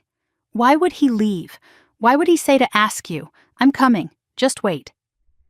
The drive from San Jose to Sacramento takes 3 hours in daylight. At 1:30 in the morning, I made it in 2.5. Highway 99 stretched out dark and empty ahead of me. The same road where I had bought the lottery ticket. The same road that had started all of this. My mind raced faster than the car. Derek ran. Took $500,000. Left Melissa with nothing. Left a note pointing at me. He was making me the villain in her story. Of course he was. That's what liars do when they're cornered. They deflect, they blame. They make someone else responsible for the wreckage they created. What was I going to tell her? Everything. The emails. George's involvement. The whole ugly truth. How do you tell your sister that her husband is a con man and her father is his partner. How do you tell a pregnant woman her entire life is built on fraud? I gripped the steering wheel tighter and kept driving. The truth. You tell her the truth. Even when it hurts. Especially when it hurts. Melissa and Derek's house sat in an upscale Sacramento suburb, the kind of neighborhood where lawns were manicured and cars were expensive, and everyone pretended their lives were perfect. I pulled into the driveway at 4:15 in the morning. The house was lit up like a beacon, every window blazing. Melissa hadn't slept, neither had I. I grabbed my laptop and walked to the front door. It opened before I could knock. Melissa stood there looking like something had broken inside her. Mascara streaked down her cheeks. Her hair was wild. She was still wearing the clothes from yesterday, wrinkled now, disheveled. This wasn't the polished, perfect sister from Christmas. This was someone whose world had collapsed while she slept. "You came," she said. "Of course I came." We stood there for a moment, two sisters who had spent 30 years as strangers, and something shifted between us. Not forgiveness, not yet, but recognition. I stepped inside and she closed the door behind me. The house showed evidence of Derek's hasty departure everywhere I looked. Closet doors hanging open, drawers pulled out, empty spaces on shelves where things used to be.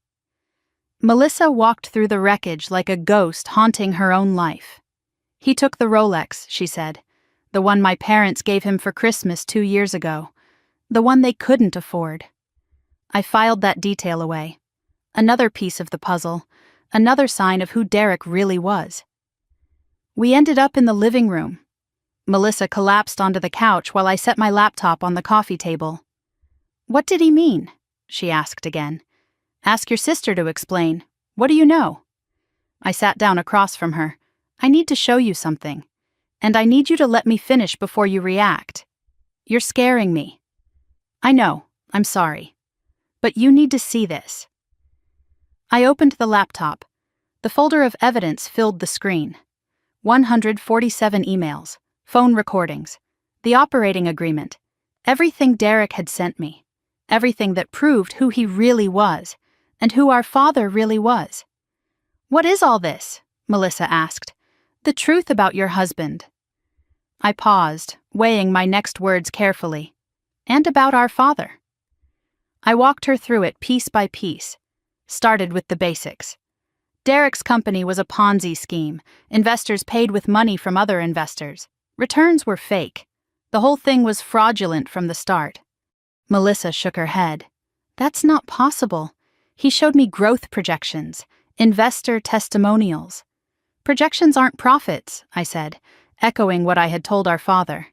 "Did you ever see actual audited financials? Actual bank statements?" "No, she never had. Because Derek never showed them to anyone, because they didn't exist." "There's more," I said, "and this part is going to be worse."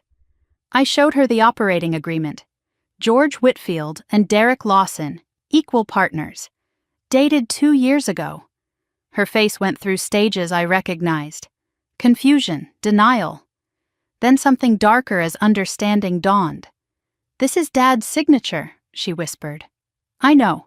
Dad knew? Dad was involved?" I pulled up the emails, read the key passages aloud. George suggesting guaranteed returns. George coaching Derek on how to recruit investors. George dismissing Melissa's questions because women and money, you know how it is. She looked at me with something like horror. "He said that? About me? I'm sorry." Melissa stood abruptly and started pacing the room. 2 years ago, she said, half to herself. Dad came to Sunday dinner with Derek. They were so excited, said they had a business opportunity. I thought it was sweet, father-son bonding. "They were planning this," I said. "I introduced them." She turned to face me. "I introduced Dad to Derek at our engagement party." "This is my fault." "No, this is their fault.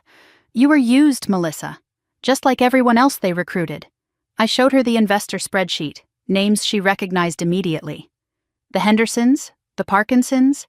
These are Dad's friends. These are people who came to our wedding. $600,000 from 8 families, plus Dad's $200,000.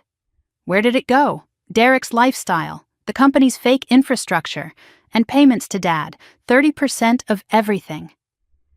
Melissa sat back down. Her legs seemed to give out beneath her. My whole life is a lie, she said. My marriage, my house, my parents' respect, all of it. She looked at me with sudden clarity. They gave you a $2 lottery ticket and gave me a $65,000 car. But the car was bought with stolen money, wasn't it? Probably. So even when they favored me, it was fake. It was someone else's money. The tears came then, not the pretty tears from Christmas when she received the SUV keys. Ugly crying, raw, real, the kind of crying that strips away every mask you've ever worn. I watched her fall apart and felt something I hadn't expected. Compassion. This was the sister who had laughed at me, the golden child who got everything while I got nothing. But she was also a victim. She had just lost everything too. Different from my losses, but losses nonetheless. I moved to sit beside her on the couch, put an arm around her shoulders. She stiffened at first, then collapsed against me, sobbing. "I'm sorry," she gasped between breaths. "For what? For everything. For the lottery ticket. For laughing. For 34 years of being terrible to you." I let her cry. Something loosened in my chest. Not forgiveness, not yet. But something. When the tears finally slowed, Melissa's hand went to her stomach. "I'm going to be a mother," she said. "And the father of my child is a criminal. The father of your child is gone. The baby is still yours. How do I raise a child alone? I don't know how to do anything alone. You learn, like everyone else learns. I'm not like you, Ashley. I've never been strong like you. I wasn't strong. I was invisible. There's a difference." Somewhere in the long hours between night and dawn, a memory surfaced. I looked at my sister, mascara streaked and broken, and remembered a different Melissa. Summer of 1996. I was 6 years old. She was 10. We were at Grandma Eleanor's house, helping Grandpa Harold plant tomatoes in his backyard garden. Melissa held the seedlings while I dug holes in the dark earth. Grandpa Harold crouched beside us, patient and present, teaching us how deep to plant, how much water to give. "Plants don't care who's watching," he had said.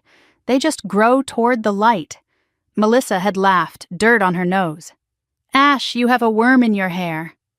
I shrieked and we both tumbled into the garden, giggling, covered in soil. Grandpa pretended to be annoyed but couldn't hide his smile. That was the summer before everything changed. Before Melissa started cheerleading. Before Dad decided she was the social one and I was the quiet one. Before the labels became cages we couldn't escape. We used to be friends. Before anyone told us we couldn't be. "Where did you go?" Melissa's voice pulled me back to the present. "You got quiet. Grandpa Harold's garden. Summer of 96. Her face softened. "I had dirt on my nose. You had a worm in your hair. You remember. I remember everything, Ashley. I just learned to pretend I didn't." Around 5:30, I stepped away to call Eleanor. The sky was beginning to lighten outside, gray dawn replacing black night. Melissa was in the bathroom trying to pull herself together. I needed guidance. Grandma answered on the third ring. "I've been up since 4, she said. "Old women don't sleep. What's happening?" I summarized everything. Derek running, Melissa learning the truth. George's involvement proven. "I don't know what to do, Grandma. Do I go to the FBI? Do I let it collapse on its own? Do I try to fix it?" Eleanor was quiet for a long moment. I could hear her breathing. "When your grandfather and I got married," she finally said, "his mother told me something. She said don't protect grown men from the consequences of their own choices. It doesn't help them. It just delays the reckoning. So I should let Dad face consequences? I'm saying protecting them from consequences isn't love. It's enabling. But destroying them isn't justice either. No, it isn't. Find the middle path, Ashley. There's always a middle path. One more thing." "What?" "Your sister is not your father. Remember that. Melissa was raised to be what they wanted. Just like you were raised to be invisible. Neither of you chose it." I looked toward the bathroom where Melissa was. Now go take care of your sister. That's something she's never had before. Melissa emerged looking slightly more human, washed face, hair pulled back, still exhausted, still devastated, but composed. I heard some of that, she said. You were talking to Grandma? She says hello. Grandma always liked you better. No bitterness in her voice now, just observation. Grandma saw me. That's different from liking. Melissa nodded slowly. I'm starting to understand that. We moved to the kitchen. I made coffee while she sat at the counter, both of us trying to figure out what came next. We need to figure out what happens, I said. I have nothing. Melissa's voice was flat.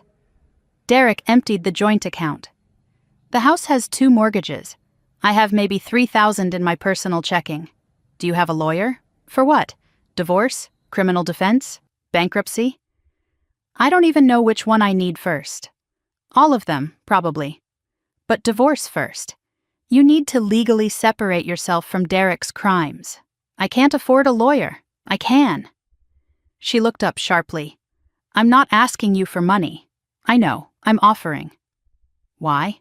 After everything? Because you're my sister. Because you're pregnant. Because for the first time in 34 years, you're actually seeing me. That's worth something. Melissa's eyes filled again. I don't deserve your help. Probably not. But I'm not doing it because you deserve it. I'm doing it because it's right. I laid out the terms. I'll pay for your lawyer. I'll help you find a place to live. But I'm not writing blank checks. I understand.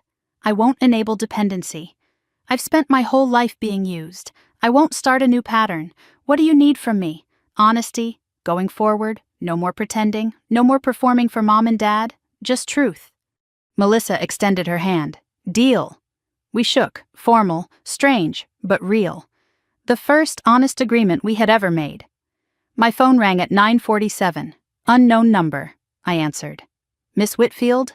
This is Special Agent Marcus Torres, FBI Financial Crimes Division. My stomach dropped. Yes? We need to speak with you regarding Derek Lawson and Whitfield Investment Partners. Can you come to our Sacramento field office today? I kept my voice steady. How did you find me? Derek Lawson was detained at the Mexican border at 6 this morning. He had $400,000 in cash and a laptop full of evidence. During initial questioning, he named you as someone with relevant information. He's trying to bargain, I realized. He's trading my family for leniency. We're not confirming what Mr. Lawson has said, but we'd like to hear your side. I have documentation that may be relevant to your investigation. What kind of documentation? Emails, recordings, financial records. Mr. Lawson sent them to me 2 days ago. Silence on the line. Then, can you bring those with you? Yes, and I'll need my lawyer present. That's your right. 2 o'clock? I'll be there. I hung up and found Melissa staring at me, face pale. The FBI, she said. They caught Derek at the border with $400,000 in cash. What about Dad? Will they? I don't know yet. That's what I'm going to find out. I gathered my things, laptop, phone, the evidence that could save my father or condemn him. I stopped at the door, turned back to face my sister.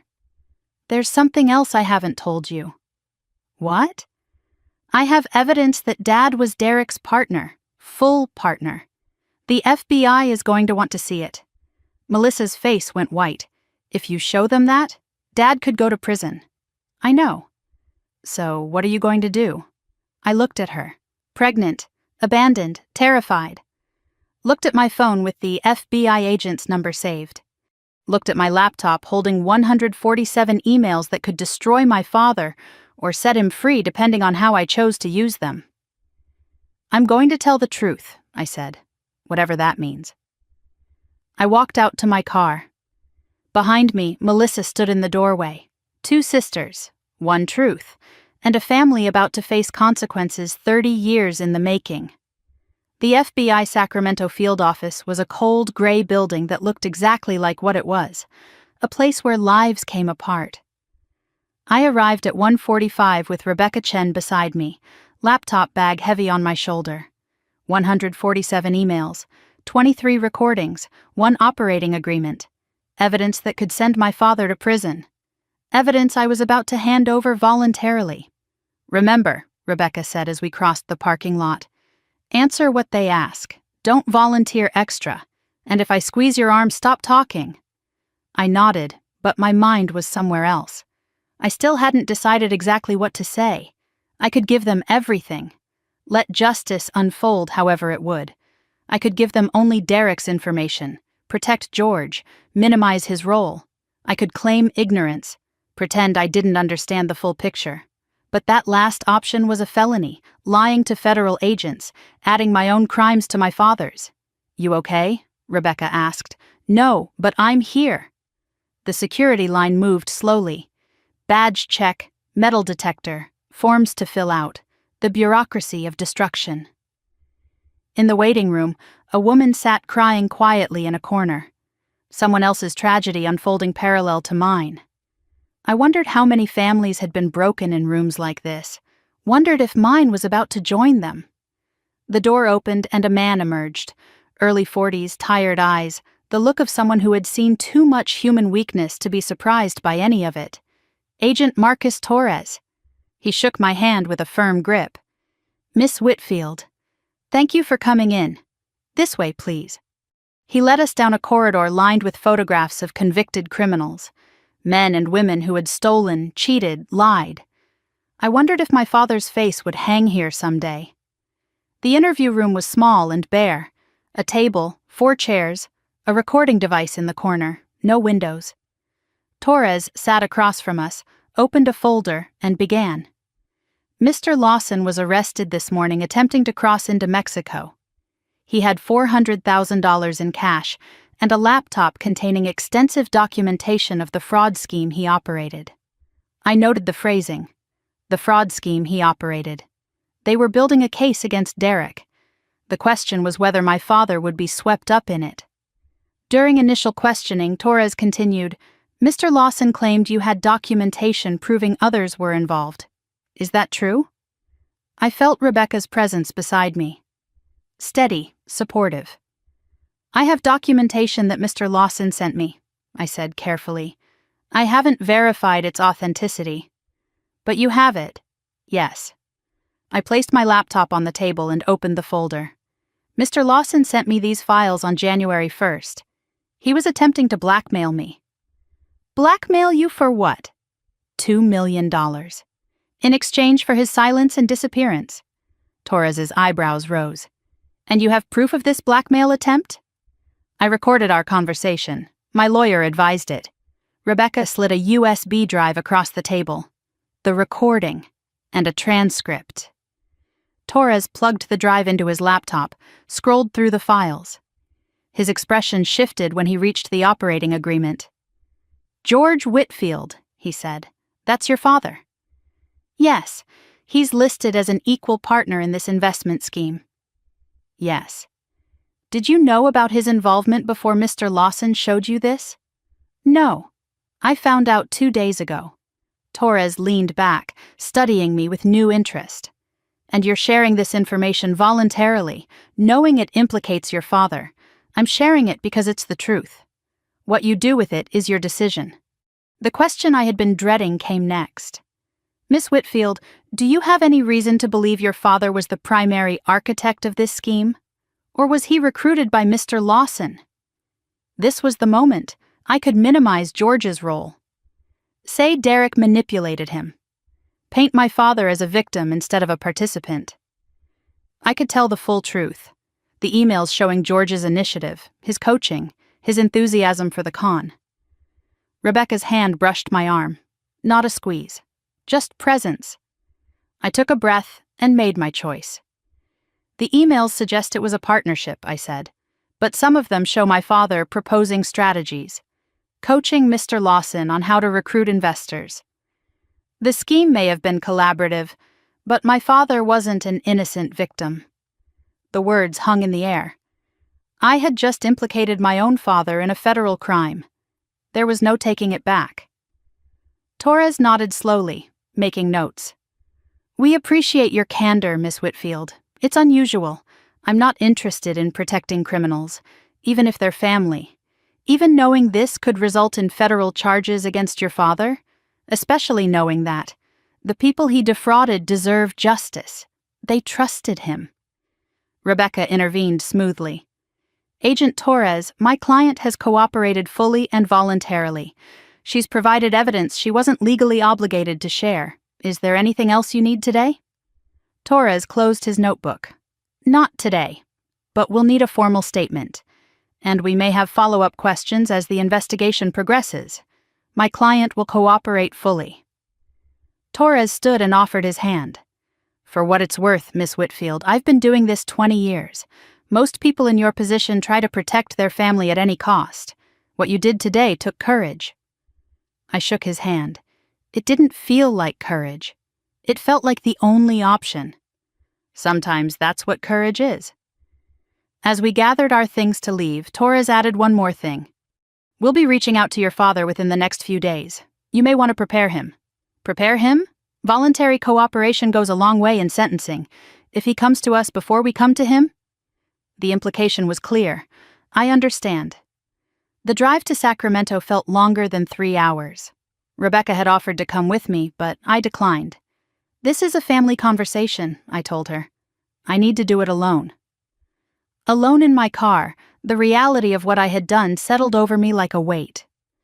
I had given the FBI evidence against my own father. I had started a clock that could end with George in prison. Did I do the right thing? The question circled endlessly. No clear answer came. I called Eleanor from the road. Grandma, I just left the FBI. Silence on the line, then, and? I told them everything, about Dad, about Derek, everything. How do you feel? I considered the question. Empty, scared, but clear. For the first time in weeks, I feel clear. That's how truth feels. Heavy and clear at the same time. What happens now? I'm going to see Dad. Give him a chance to cooperate before they come for him. That's more than he deserves. Maybe. But it's who I want to be. I don't want to destroy him, Grandma. I just want him to face what he's done. There's a difference between destruction and consequences. You're giving him the chance to choose. That's mercy. What if he doesn't take it? Then he's made his choice. And you've made yours. The rest is out of your hands. She paused. One more thing, Ashley. What? Your father has never faced real consequences in his life. He won't go quietly. Prepare yourself for that. My parents' house looked different in the evening light. Smaller, less imposing. The Christmas decorations were gone now, leaving just a suburban home like any other. No visible signs of the fraud that had been conducted from within these walls. No indication that lives had been ruined by the man who lived here. My mother's car sat in the driveway. My father's truck beside it. I parked and sat for a moment, remembering the last time I had arrived here. Christmas Eve. Carrying handmade scarves. Expecting nothing and receiving exactly that. A $2 lottery ticket and 25 people laughing. A lifetime ago. I got out of the car and walked to the front door. My mother opened it before I could knock. Ashley, Melissa called. She told us about Derek. About everything. Is Dad here, in his study? He won't come out, won't talk to me. I walked past her without hugging her. Time for that later. Maybe. The study door was closed. I knocked once. No answer. Dad, we need to talk. Open the door or I'm coming in anyway. A long pause. Then the lock clicked. George sat in his leather chair, a bottle of whiskey on the desk in front of him. He looked like he had aged 10 years since Christmas. All the confidence gone. All the bluster evaporated. Just a tired old man facing the end of everything he had built on lies. Come to gloat? He asked. I came to give you a chance. A chance at what? At not spending the rest of your life in prison? He laughed, harsh and bitter. Prison? You think they'd put me in prison? I'm 63 years old. I invested in my son-in-law's company. That's not a crime. You helped design a Ponzi scheme, Dad. You recruited investors. You took 30% of stolen money. That's multiple federal felonies. You can't prove any of that. I pulled out my phone and played one of the recordings. My father's voice filled the room. The key is confidence. People invest in confidence, not numbers. His face went gray. Derek recorded everything, I said. Every call, every meeting. And he gave it all to me. He was trying to blackmail you, and now he's trying to bargain with the FBI, using you as the trade. Here's what's going to happen, I said. The FBI is going to contact you within days, maybe hours. You have one chance to get ahead of this. What do you mean? Voluntary cooperation. You go to them, you confess. You provide testimony against Derek. You accept responsibility. And if I do that, maybe you avoid prison, maybe you get probation, community service, fines, but you save some dignity. You protect Mom from the worst of it. And if I don't? Then they come for you, with handcuffs, in front of the neighbors. And you lose everything anyway, plus years of your life. George stood abruptly, knocking over the whiskey bottle. You ungrateful little... I raised you. I fed you. I gave you everything. You gave me a $2 lottery ticket and called it appropriate for my situation. That was a joke. Was it? Or was it exactly what you thought I was worth? He had no response. The silence stretched between us, 34 years of unspoken truth finally filling the room. This is Derek's fault, George said finally. All of it. He manipulated me. The emails say otherwise. Those emails are out of context. Then explain the context. Explain why you wrote "don't put anything in writing," plausible deniability. Explain why you told Derek that Melissa should mind her own business because women and money. He couldn't, because there was no innocent explanation. The study door opened. My mother stood there, face streaked with tears. I heard everything, she said. George started to speak, but she cut him off. No. First time I had ever heard her say that word to him. I've been quiet for 38 years. I've let you make decisions, let you handle money, let you treat our daughters differently because you said you knew best. She walked to stand beside me. You should do what Ashley says, George. It's the only chance you have. He stared at his wife like he was seeing her for the first time. Maybe he was. George sank back into his chair. The fight drained out of him. What do I have to do? Call the FBI tomorrow morning, I said. Ask to cooperate. Tell them everything. Everything, everything. No more lies, no more spinning. Just truth. He looked at me with something like desperation. And if I do this, will you forgive me? I considered the question carefully. I don't know, but I'll give you the chance to earn it. There are conditions, I continued, non-negotiable. He nodded weakly. Karen still stood beside me, united for the first time in our lives. First, you fully cooperate with the FBI. No holding back, no strategic omissions. Agreed. Second, you repay every investor, all 8 families. Every cent they lost. I'll loan you the money, at 0 interest. You'll pay it back over time through whatever work you can get. A loan, not a gift. You need to feel the weight of what you did. Gifts don't teach lessons. Third, you sell this house. Downsize to something appropriate for your actual financial situation. My mother gasped but said nothing. Fourth, Grandma Eleanor's nursing home bills are paid in full, and you visit her, weekly, for as long as she's alive. George looked up. Eleanor? What is she? She's been covering her own bills because you stopped paying 6 months ago. You nearly got her evicted. Shame flooded his face. Genuine shame. I meant to catch up. Intentions don't pay bills, Dad. Last condition. You apologize. To Melissa. To me. To Mom. Not because it fixes anything, but because you owe us the truth of what you did and who you are. The silence stretched. Then finally, okay, all of it. I'll do all of it. Tomorrow. FBI first thing. Tomorrow. I walked out to my car. My mother followed. Ashley, wait. I turned. She stood in the porch light, arms wrapped around herself against the cold. I know I don't deserve to say this. I know I've been part of the problem. But thank you. For not giving up on us completely. I'm not doing this for you, I said. Or for him. I'm doing it because it's right. I know. That's what makes it matter. The drive home should have felt like victory. Instead, it felt like exhaustion, like grief for something I couldn't name.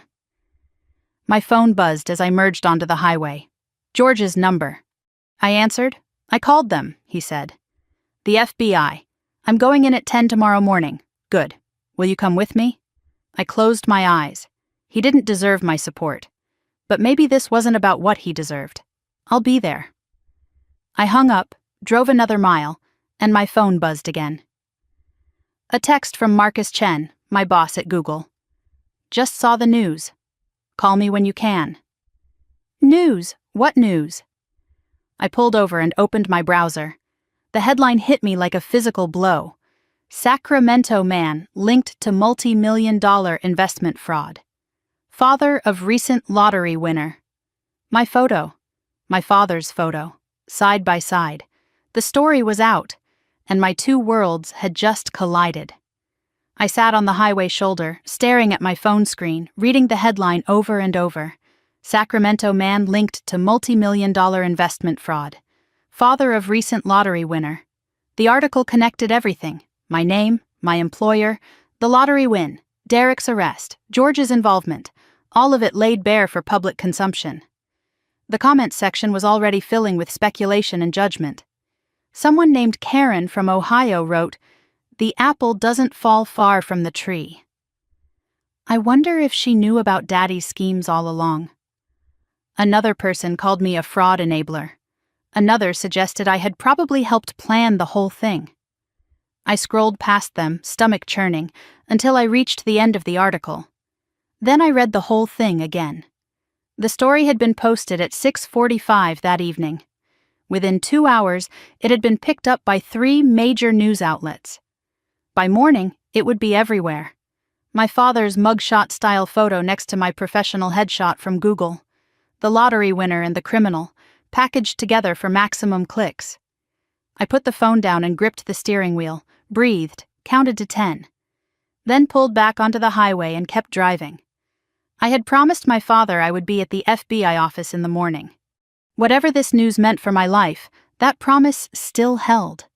I arrived at the FBI Sacramento field office at 9:45 the next morning. My father and mother were already there, standing on the sidewalk outside the building. George wore the suit he had worn to Melissa's wedding, the nicest thing he owned. Karen clutched his arm like he might disappear if she let go. Both of them looked terrified. Good, I thought, then felt guilty for thinking it. "You came," George said when he saw me. "I said I would." Rebecca Chen arrived moments later, looking crisp and professional despite the early hour and the chaos of the past week. "This is highly unusual," she murmured to me as we approached the entrance, "supporting the target of an investigation. He's my father. That's why it's unusual."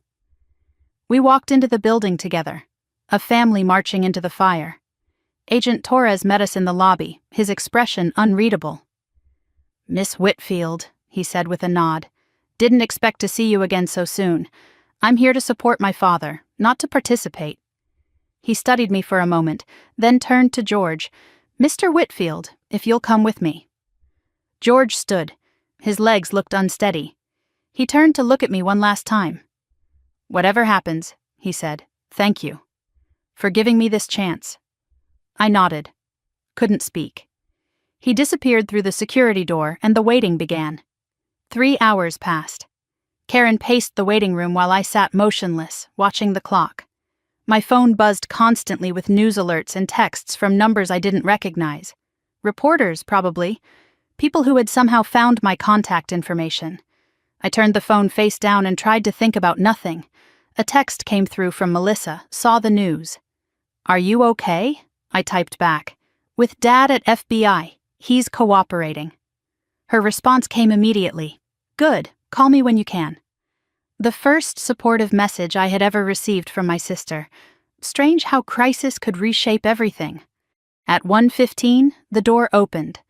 George walked out, looking like a man who had just confessed every sin of his entire life. His face was gray, his eyes red. But there was something else there, too. Something that looked almost like relief. "It's done," he said. I told them everything. Karen rushed to him. What happens now? They'll decide on charges. But they said cooperation matters. They said someone had already given them the full picture. Made my statement corroborate everything. He looked at me. I had done that. My evidence had made his confession easier. Whether that was mercy or manipulation, I still wasn't sure. Let's go home, Dad. I sat in my car in the FBI parking lot after my parents left. The morning had drained something from me, left me hollow, but there was still another storm to face. I pulled out my phone and called Marcus Chen. Ashley, he answered on the second ring. I've been waiting for your call. I'm sorry. It's been a complicated morning. I saw the news. Your father? Yes. He surrendered to the FBI today. He's cooperating. A long pause. I appreciate you telling me directly. Marcus, I want you to know that I had no idea about any of this until last week.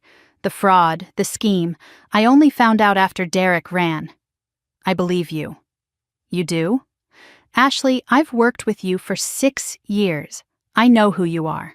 The question isn't whether I believe you. The question is how we manage this publicly. What do you mean? Your name is connected to your father's now.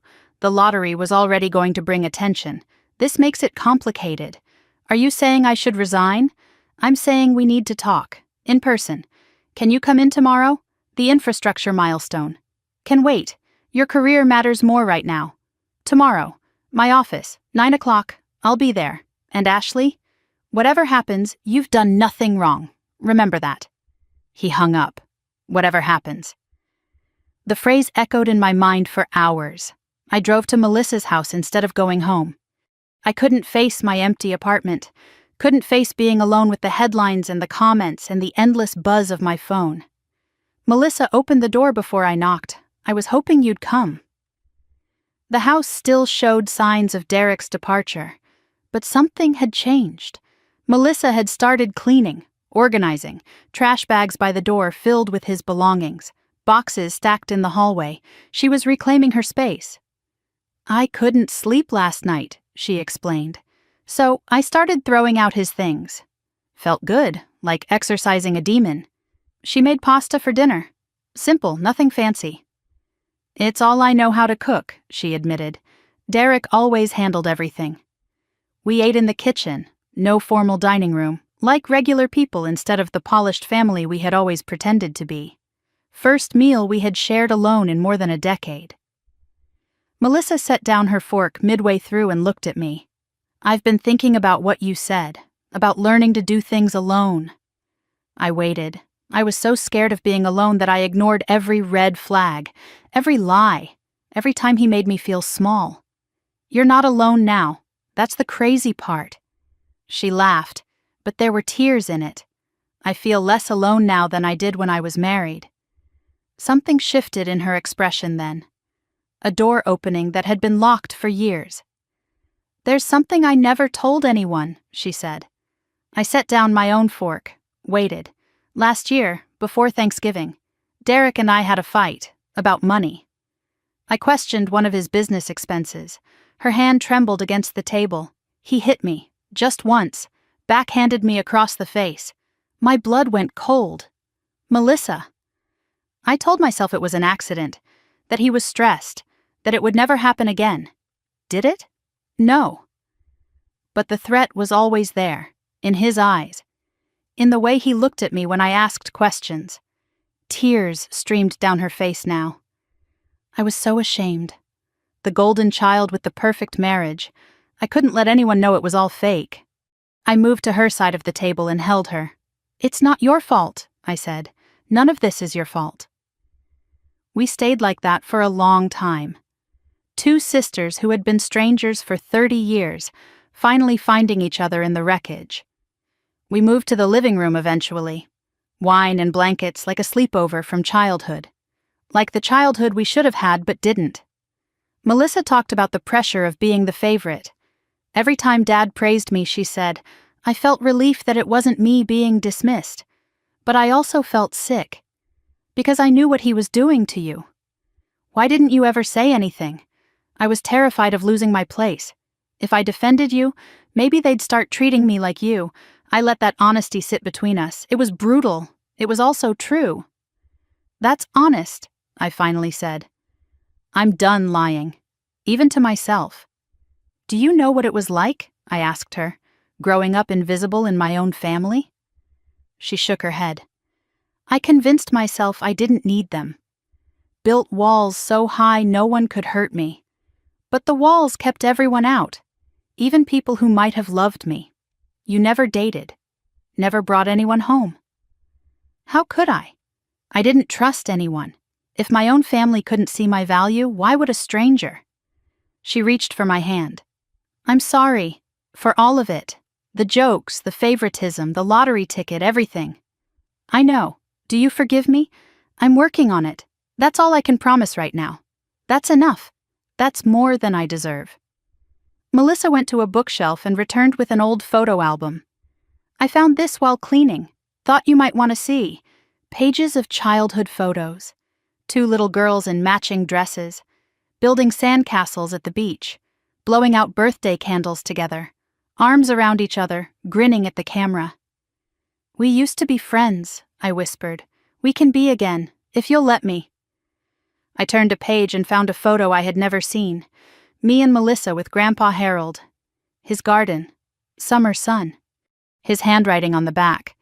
My 2 favorite girls. 1998. I never knew he thought of me that way, I said. Melissa leaned her head against my shoulder. Grandpa loved you. We all did, in our broken ways. We just forgot how to show it. I walked into Google the next morning feeling like I was walking into a courtroom. The whispers had multiplied. The glances lingered. I could feel the weight of judgment with every step. Lottery winner. Fathers of fraud. Why is she even here? I held my head high and kept walking. Marcus's office door was closed when I arrived. His assistant waved me in. He stood when I entered, closed the door behind me, and got straight to the point. I'll be direct, Ashley. HR has concerns. About what? Your public profile. The lottery already made you visible. The fraud investigation makes you a potential liability. A liability. For doing my job? For being a distraction? The media attention? The questions? I leaned forward.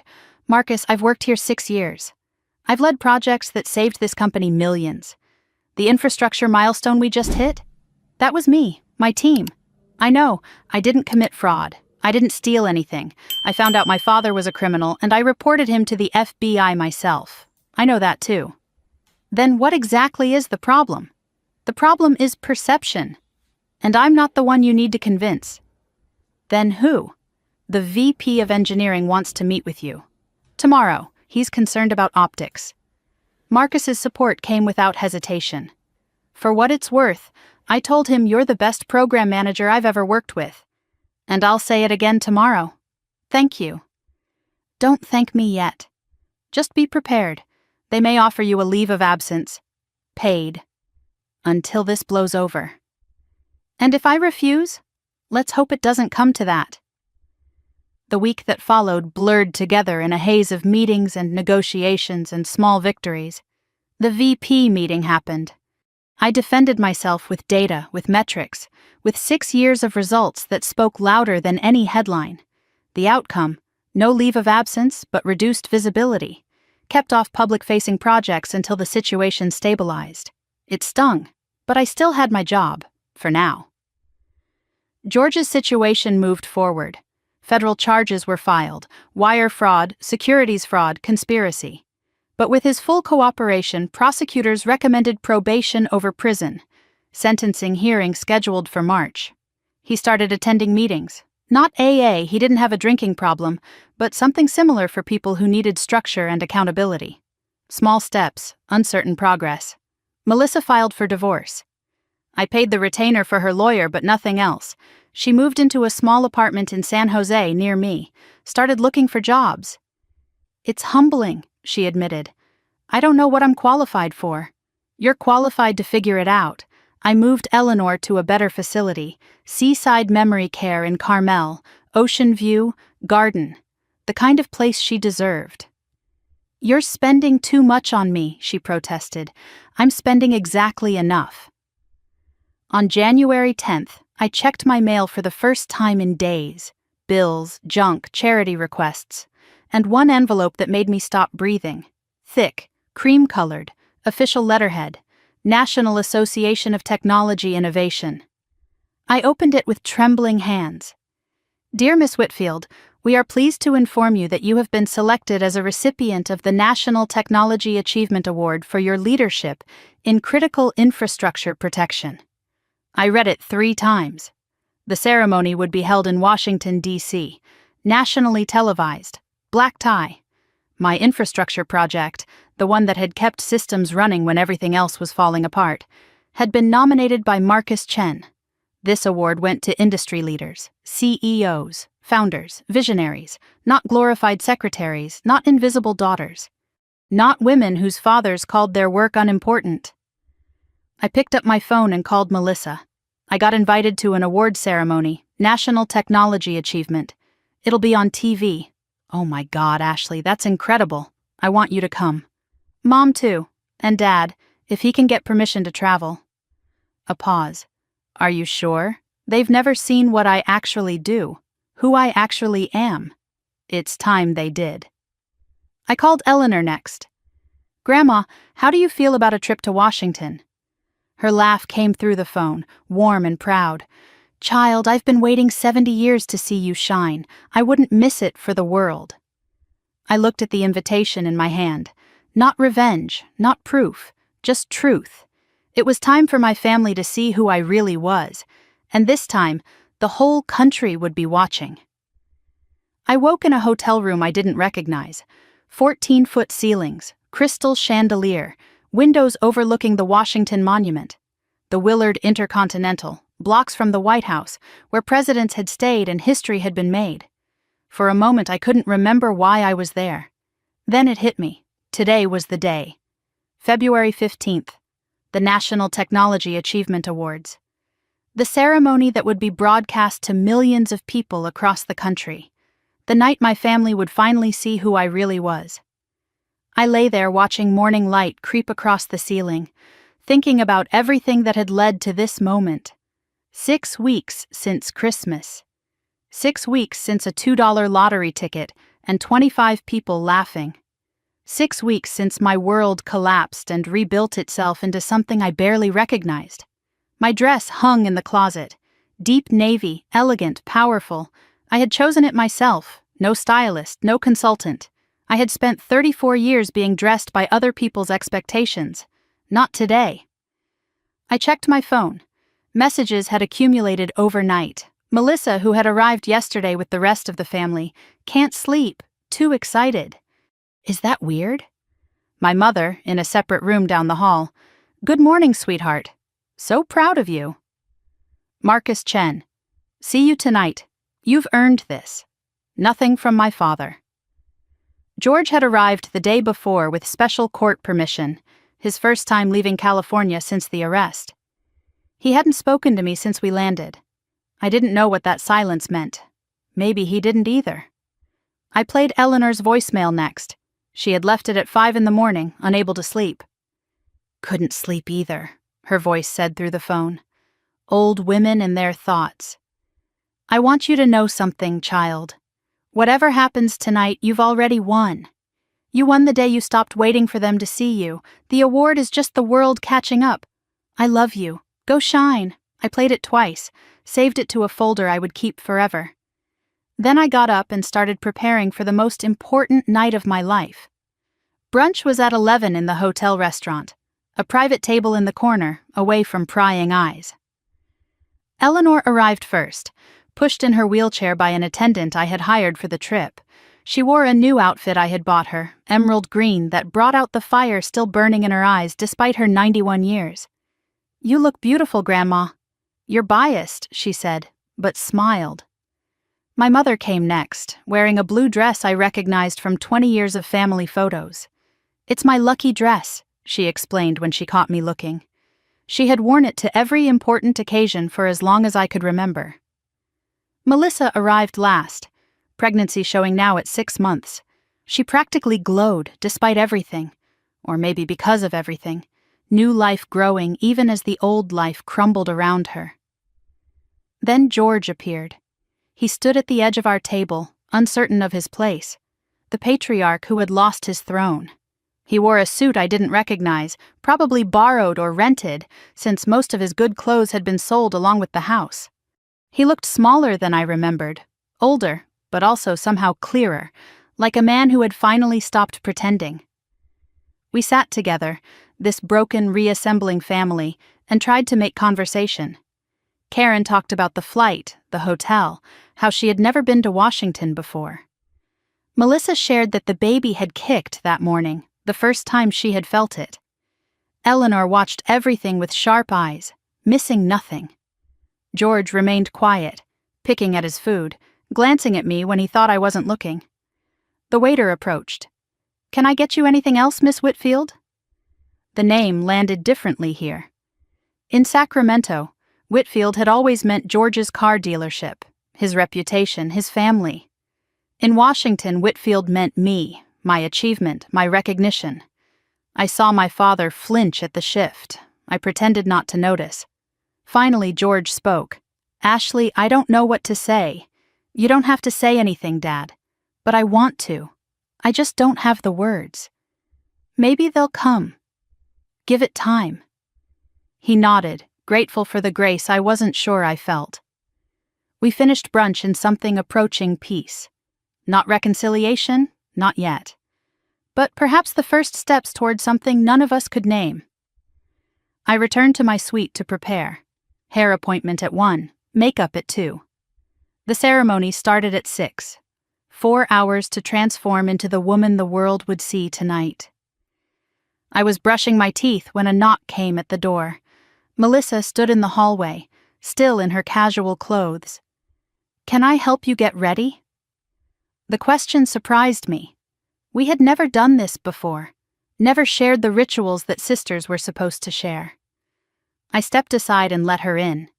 The hairstylist arrived, then the makeup artist. Melissa sat on the bed and watched, occasionally offering opinions, mostly just being present. It felt strange and familiar at the same time, like remembering a song I had heard in childhood but never learned the words to. By 4 o'clock, the transformation was complete. Hair in an elegant updo, makeup subtle but polished, dress fitted perfectly. I stood in front of the full-length mirror and didn't recognize the woman looking back. "Is it too much?" I asked Melissa. "It's not enough." She came to stand beside me. "You look powerful." First time she had ever used that word about me. We studied our reflections together. 2 women, same blood, different wounds. We look like Mom, I realized, before she forgot how to be herself. Melissa reached into her purse and pulled out something small, a jewelry box. I brought something. Inside lay a simple pearl necklace, classic and elegant and obviously old. "Grandma Eleanor gave this to me when I graduated high school," Melissa said. "I think she wanted to give it to you. I think she wanted me to give it to you." I couldn't accept. The gift was too significant. The gesture too loaded with meaning. "Melissa, I can't. Please. It should be yours tonight." She moved behind me and clasped the necklace around my neck. The pearls lay cool against my skin. 3 generations. Eleanor's pearls, given through Melissa, worn by me. One moment containing decades of complicated history. "I'm sorry," Melissa whispered. "I know. And I'm sorry too. For things I didn't even know I needed to apologize for." We stood there in the mirror, 2 sisters finally seeing each other clearly. Not enemies, not rivals. Just 2 women who had survived the same family in different ways. The National Building Museum was unlike anything I had ever seen. Massive Corinthian columns soaring 8 stories toward a glass ceiling. Red carpet stretching from the entrance to the grand hall. Photographers lined up behind velvet ropes, cameras flashing like lightning. Town cars pulled up one after another, depositing tech titans and government officials and industry leaders whose names I had read about for years. Our vehicle stopped at the carpet entrance. I took a breath, then stepped out into the light. "Miss Whitfield, over here." Miss Whitfield, How does it feel to be honored tonight? Cameras swung toward me. Flashbulbs exploded. I paused, smiled, gave them what they wanted. It feels like a long time coming. I thought about Christmas. The lottery ticket. The laughter. Now cameras capturing me as an honoree. The universe has a strange sense of humor. But so do I. My family followed behind me. Eleanor in her wheelchair, pushed by her attendant. Melissa and Karen flanking George, who looked overwhelmed by the attention. We made our way inside together, leaving the red carpet chaos behind. The venue's interior took my breath away. 500 people in formal attire, crystal chandeliers casting warm light over everything, waiters circulating with champagne and hors d'oeuvres. I recognized faces from magazine covers and business news, CEOs I had emailed but never met, founders whose products I used daily. And there, cutting through the crowd toward me, Marcus Chen in a perfect tuxedo, grinning like a proud father. "You made it," he said. "Wouldn't miss it. I told you, you've earned this." He turned to my family, shaking hands with practiced warmth. "You must be George. Your daughter is the best program manager I've ever worked with." My father blinked at the praise. "Thank you." Yes, she is. First time he had acknowledged my work to someone outside the family. First time he had said anything positive about my career at all. I filed it away, uncertain what it meant. We were led to our table near the front of the room. Honoré positioning. Around us sat the other award recipients and their guests. Industry leaders, government officials, people who had changed the world in visible ways. And my family, a disgraced father on probation, a recovering mother finding her voice, a rebuilding sister learning to stand alone, and a grandmother who had believed in me before anyone else. We don't belong here, I thought. Then corrected myself. I belong here. They're my guests. The ceremony began at 7. Opening remarks from the association president. 2 awards presented before mine, with video tributes and speeches and standing ovations. I barely heard any of it. My heart pounded so loud I was certain the entire room could hear. Then the moment came. Our next honoree represents the unsung heroes of our industry. The screen behind the stage flickered to life. A documentary-style video began playing. I hadn't seen this beforehand. Didn't know what to expect. Marcus appeared on screen first. Ashley Whitfield is the person who makes everyone else look good and takes none of the credit. Engineers from my team followed. When the system almost crashed last year, she was the one who held it together, 60 hours straight. The VP of engineering, the same man who had questioned whether I was a liability just weeks ago. Without her leadership, 100 million users would have lost service. She prevented a crisis no one even knows about. Photos of me at work appeared, in meetings, at whiteboards, leading teams through impossible deadlines. Statistics scrolled across the screen. Projects managed, systems protected, disasters averted. I watched my professional life summarized in 3 minutes of footage and felt something I couldn't name. Not pride exactly. Something deeper, recognition. I watched the video, but I also watched my father. From the corner of my eye, I tracked the transformation on his face. When the tribute began, he looked confused, uncertain what he was seeing. As the accolades accumulated, confusion became shock. As the scope of my achievements became clear, shock became something that looked like shame. He was finally seeing. After 34 years of dismissing my work as secretary stuff, he was finally seeing who his daughter really was. The video ended with my professional headshot and the words, "For extraordinary leadership in critical infrastructure protection." The room erupted in applause. 500 people rose to their feet. At my table, Eleanor wept openly, making no attempt to hide her tears. Karen's hands pressed against her mouth. Melissa beamed through her own tears. And George stood slowly, clapping mechanically, his face still processing what he had witnessed. I walked to the stage on unsteady legs. The crystal award was placed in my hands. Heavy, solid, real. I approached the microphone and looked out at 500 faces looking back at me, including the 4 that mattered most. "Thank you," I began. "I wrote something prepared, but I'm going to speak from the heart instead." I paused, breathed. I spent 34 years explaining my work to people who didn't want to understand, explaining my value to people who had already decided I had none, explaining myself to a world that preferred I remain invisible. My eyes found George in the audience. I held his gaze. "About a month ago, I stopped explaining. Not because my work doesn't matter. You can see from that video that it does, but because I realized something. My worth isn't determined by who acknowledges it. My value doesn't depend on who's paying attention. I am who I am whether anyone sees me or not." The words came easily now. This award is an honor, but it's not validation. I didn't need the world to tell me I was good at what I do. I already knew. What I needed was to believe it myself. That took longer. I looked at Eleanor. "Some people will see you. Find those people. Hold on to them." At Melissa. "Some people will learn to see you. Give them the chance." At George and Karen. "And some people may never see you. That's not your failure, it's theirs. Thank you for this award. Thank you for seeing me tonight. But most importantly, thank you to me for finally seeing myself." Silence held the room for one heartbeat. Then applause crashed over me like a wave. 500 people on their feet. Standing ovation. But I only saw one face. My father, still standing, tears streaming down his cheeks. First time I had ever seen him cry. The reception afterward blurred into a stream of handshakes and business cards and offers I couldn't process. Everyone wanted something from me now. Attention, partnership, investment, the same woman they would have ignored a year ago. Marcus found me during a brief moment alone. "That speech will be on every tech blog by morning. Is that good or bad?" "It's honest. That's always good."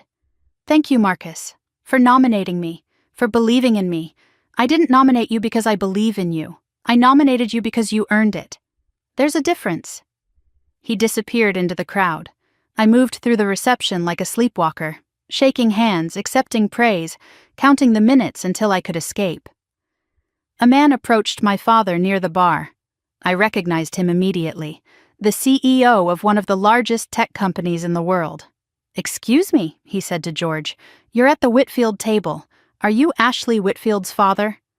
George straightened, some of his old pride surfacing. "Yes, I am. You must be incredibly proud." "That video. Your daughter prevented a national crisis. Did you know that?" George's voice cracked when he answered, "No, I didn't." "Well, now you do. You raised an extraordinary woman." The CEO walked away.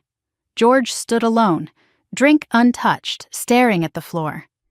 I watched from across the room but didn't approach. Not yet. Later I found Eleanor in a quiet corner. "Grandma, how are you holding up? Tired? Happy?" "Tired." She smiled. "That speech, Harold would have loved it. I thought about him when I wrote it. I could tell." She took my hand. "You did it, child. You really did it." "Did what?" "Became yourself. In front of everyone." The reception was winding down when George found me in a quiet alcove away from the remaining crowd. "Can we talk?" he asked. "Somewhere quiet?" We stepped further into the alcove. The noise of the party faded behind us. "Ashley, that video, that speech, I had no idea. I know. All those years I called it secretary work. I called it paper pushing. I had no idea what you actually do. I know, Dad. Why didn't you tell me?" "I did. You weren't listening." The silence between us was heavy with 34 years of distance. Then George took a breath and said something I didn't expect. "There's something I need to tell you. Something I should have told you 30 years ago." My mother appeared at the alcove entrance. "George, what are you doing?" "Patricia, she needs to know. They both need to know." Karen's face went pale. "Not here, not tonight." "Yes, tonight. I'm done hiding." I looked between my parents, confusion and anticipation warring in my chest. "What are you talking about?" George turned to me, eyes red, voice breaking. The reason I've treated you differently your whole life. The reason I couldn't look at you the same way I looked at Melissa. It wasn't because you weren't good enough. Then why? Because every time I looked at you, I saw my greatest failure staring back at me. And I've been punishing you for it ever since. What failure? Karen reached for his arm. George, please, I need to tell her about Harold, about what I did, about why he never forgave me, and why I've never forgiven myself. The noise of the reception faded to nothing. My world narrowed to my father's haunted face. Tell me everything. My parents and I rode the elevator to my hotel suite in silence. The distance from the reception hall to the 14th floor felt like miles. Karen stood rigid against the back wall, arms wrapped around herself. George stared at the floor, hands trembling at his sides. I watched the numbers climb and tried to prepare myself for whatever was coming. The door to my suite clicked open. I turned on the lights and gestured them inside. The room that had felt luxurious this morning now felt like a stage, a place where the final act of a very long play was about to unfold. I didn't offer drinks. Didn't offer comfort. Sit down, I said. Both of you. They sat on the couch like children waiting to be disciplined. The crystal award from the ceremony still sat in my bag. Harold's letter was in my suitcase. I remained standing. The power dynamics were clear. George took a long breath and began. When you were born, I was 29 years old. I had just lost my job at the manufacturing plant. 3rd layoff in 2 years. I hadn't known this. No one had ever told me. We were about to lose the apartment, he continued. Your mother was recovering from a difficult delivery. Melissa was 4, needed things. And I had nothing. No savings, no prospects, no plan. He paused, gathering himself. I went to Harold, your grandfather. I begged him for money. He gave you $100,000, I said. I know, Eleanor told me. George's head snapped up. She told you? She told me a lot of things. Silence stretched between us. He was recalculating, adjusting his story to account for what I already knew. What Eleanor may not have told you, he finally said, is what Harold demanded in return. He wanted you to repay it. That wasn't all. George's voice dropped. He wanted control. Control of what? Everything. Our finances, our decisions. He said I had proven I couldn't manage money. He wanted veto power over every major purchase, every investment, every decision. Did you agree? I had no choice. We would have been homeless. For 10 years, George explained, Harold reviewed their finances monthly. Every purchase over $500 required his approval. Every investment decision went through him. I felt like a child, George said. A grown man with 2 daughters, and my father-in-law treated me like a teenager with an allowance. That must have been humiliating, I said. It was, but I deserved it. Why? George's face crumbled. The composure he had maintained since the elevator finally broke, because the reason I lost those jobs, the reason we were broke, wasn't bad luck. It was gambling. Karen closed her eyes. This part still hurt her, even after all these years. I had a problem, George continued. Poker, blackjack, sports betting. I hid it from everyone except Harold. He figured it out when I asked for the loan. He knew you were a gambler. He knew I was an addict.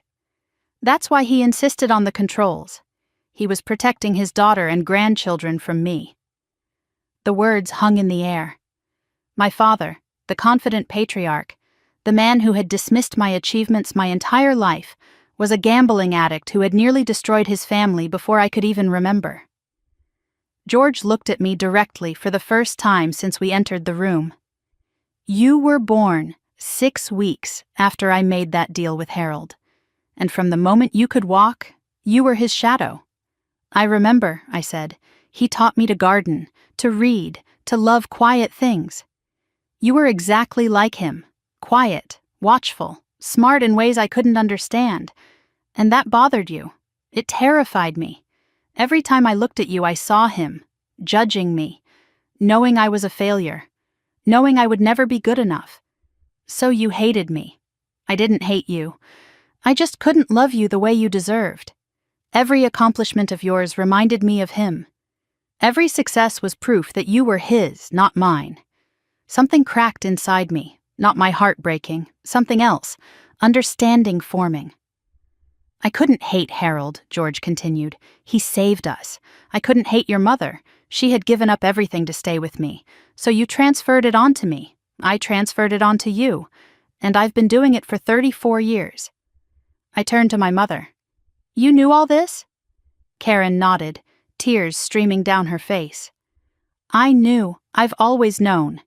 And you said nothing. For 34 years. I chose peace over truth.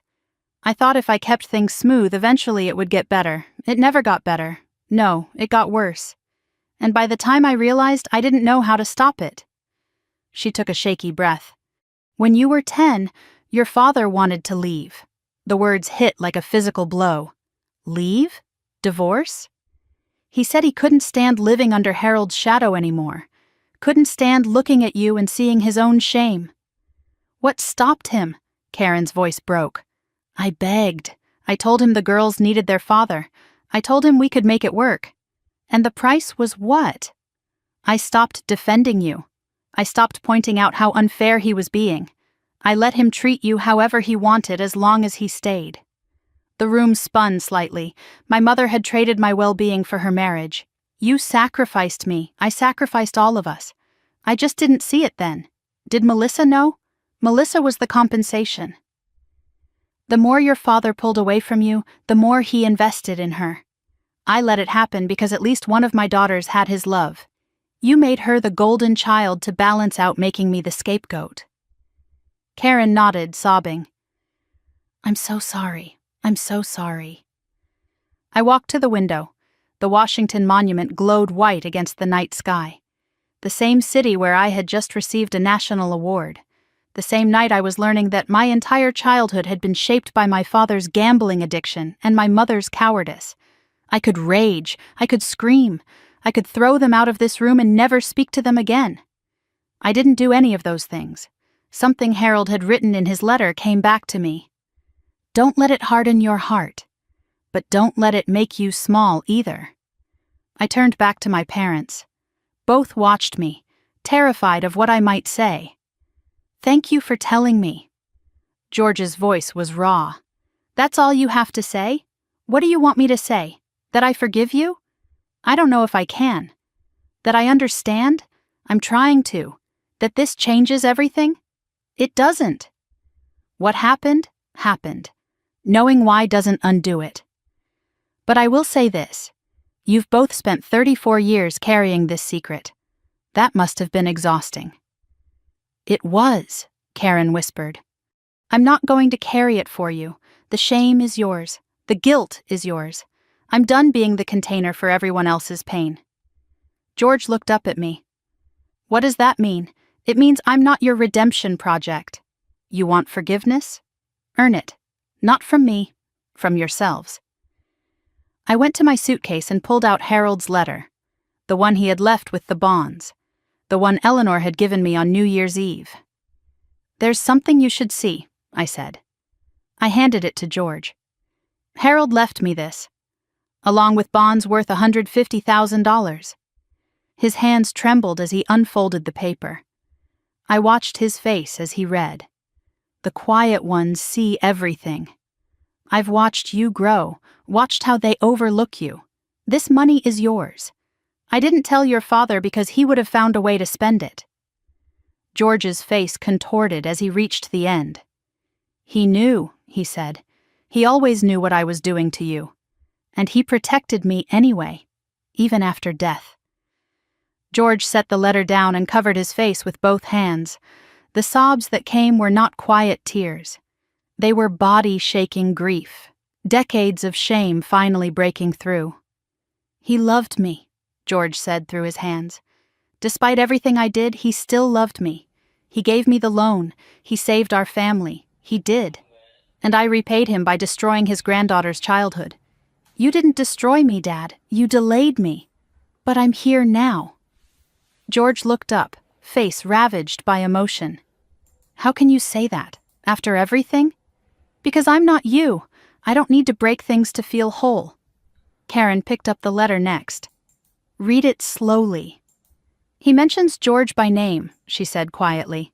I didn't tell your father because he would have found a way to spend it.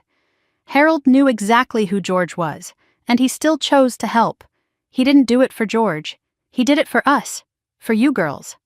I know, that's what real love looks like. It protects even when it's not appreciated. A knock at the door interrupted us. I opened it to find Melissa standing in the hallway, pajamas visible under her hotel robe. I saw Mom and Dad come up hours ago, she said. Is everything okay?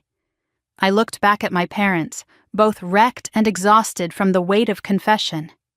Come in. You should hear this too. Melissa sat down, and I summarized everything. The loan, Harold's conditions, George's gambling, Karen's bargain. With each revelation, Melissa's face transformed. By the end, she looked like someone waking from a very long sleep. You're saying I was only the favorite because Ashley reminded Dad of his failures? In a sense. So it was never about me being better. It was about her being too much like someone he resented. That's what they're telling me. Melissa turned to George. Do you know what this cost me? What do you mean? Being the favorite. Carrying your approval. I married Derek because he reminded me of you. Charming, confident, full of promises. And look where that got me. Melissa, you taught me that love looks like investment, like money, like grand gestures. And now I'm pregnant, alone, and starting over at 38. George had no defense. We're all victims here, Dad, Melissa said quietly. All three of your women, you just couldn't see it. We talked until we couldn't anymore. Around 4 a.m, George and Karen finally left. Melissa stayed, falling asleep on my couch. I couldn't sleep at all. I stood at the window watching Washington wake up. The Crystal Award sat on the desk, Harold's letter beside it. In 12 hours, I had received a national award and learned my entire childhood was collateral damage from my father's addiction and my mother's fear. I should feel destroyed. I didn't. I felt something unexpected. Free. I'm not crazy. I wasn't imagining it. It was real. And now I know why. Knowledge is a strange kind of healing. It doesn't fix the wound, but it names it. My phone buzzed at 5:47. Email notification, FBI seal on the header. Subject line, Whitfield Investment Partners. Plea agreement finalized. I opened it and read quickly. Derek had accepted a plea deal. In exchange for reduced charges, he had provided full documentation of all investors and co-conspirators. A list was attached. I scrolled down. George Whitfield. Name highlighted. Full cooperation recommended. Sentencing hearing scheduled March 15th. I looked at my sleeping sister, thought of my parents, probably just now arriving at their hotel room. The night of confessions wasn't over. George's secrets were about to become public record, and in 4 weeks the whole world would know what he did. The federal courthouse in Sacramento looked different in March than it had in January, less threatening somehow, or maybe I had changed. I pulled into the parking lot at 8:45, 15 minutes early for my father's sentencing hearing. The same route I had driven 100 times in the past 2 months. Sacramento had become familiar in ways I never expected. A city I had once associated only with childhood disappointment was now the place where my family was slowly, painfully learning to tell the truth. My mother waited on the courthouse steps, clutching her purse the way she always did when she was nervous. Melissa stood beside her, pregnancy obvious now at 7 months. Neither of them had slept well. I could see it in their faces. But they were here. We all were. My father was already inside with his lawyer, preparing for whatever came next. Eleanor couldn't make the trip. She was watching via video link from her new facility in Carmel. I had arranged the technology myself. She deserved to see this, even if seeing it would break her heart. Rebecca Chen stood near the courthouse entrance, professional and composed. "Whatever happens," she said as I approached, "you've done everything you could, have I? More than most would." We entered the courtroom together, a family walking into judgment. George sat at the defendant's table in the suit he had worn to Melissa's wedding, the same suit he had worn to my award ceremony in Washington, the only nice suit he had left, since most of his clothes had been sold with the house. He looked smaller than I remembered, older, but also somehow clearer. 3 months of therapy, 90 support group meetings, community service hours already started even before sentencing. He turned when we entered, saw his family filing into the gallery behind him, nodded once, then turned back to face the judge's bench. The proceedings began at 10. Judge Margaret Sullivan presiding. The prosecutor summarized the case in clinical language that stripped away everything human. Wire fraud, securities fraud, conspiracy, 8 families defrauded, $600,000 in losses. George Whitfield, recruiter, co-architect, 30% beneficiary. I listened to my father's crimes cataloged as federal charges and felt strangely distant. This was history now. The story of what had happened. What mattered was what would happen next. The judge asked if the defendant wished to make a statement. George's lawyer had advised him to speak. He stood on unsteady legs and faced Judge Sullivan. His voice, when it came, was quieter than I had ever heard it. "I have no excuses, Your Honor. I made choices that hurt people who trusted me. Friends I've known for 30 years. Family I should have protected. I can't undo what I did. But I can spend whatever time I have left trying to make it right. No deflection, no blame shifting, just accountability."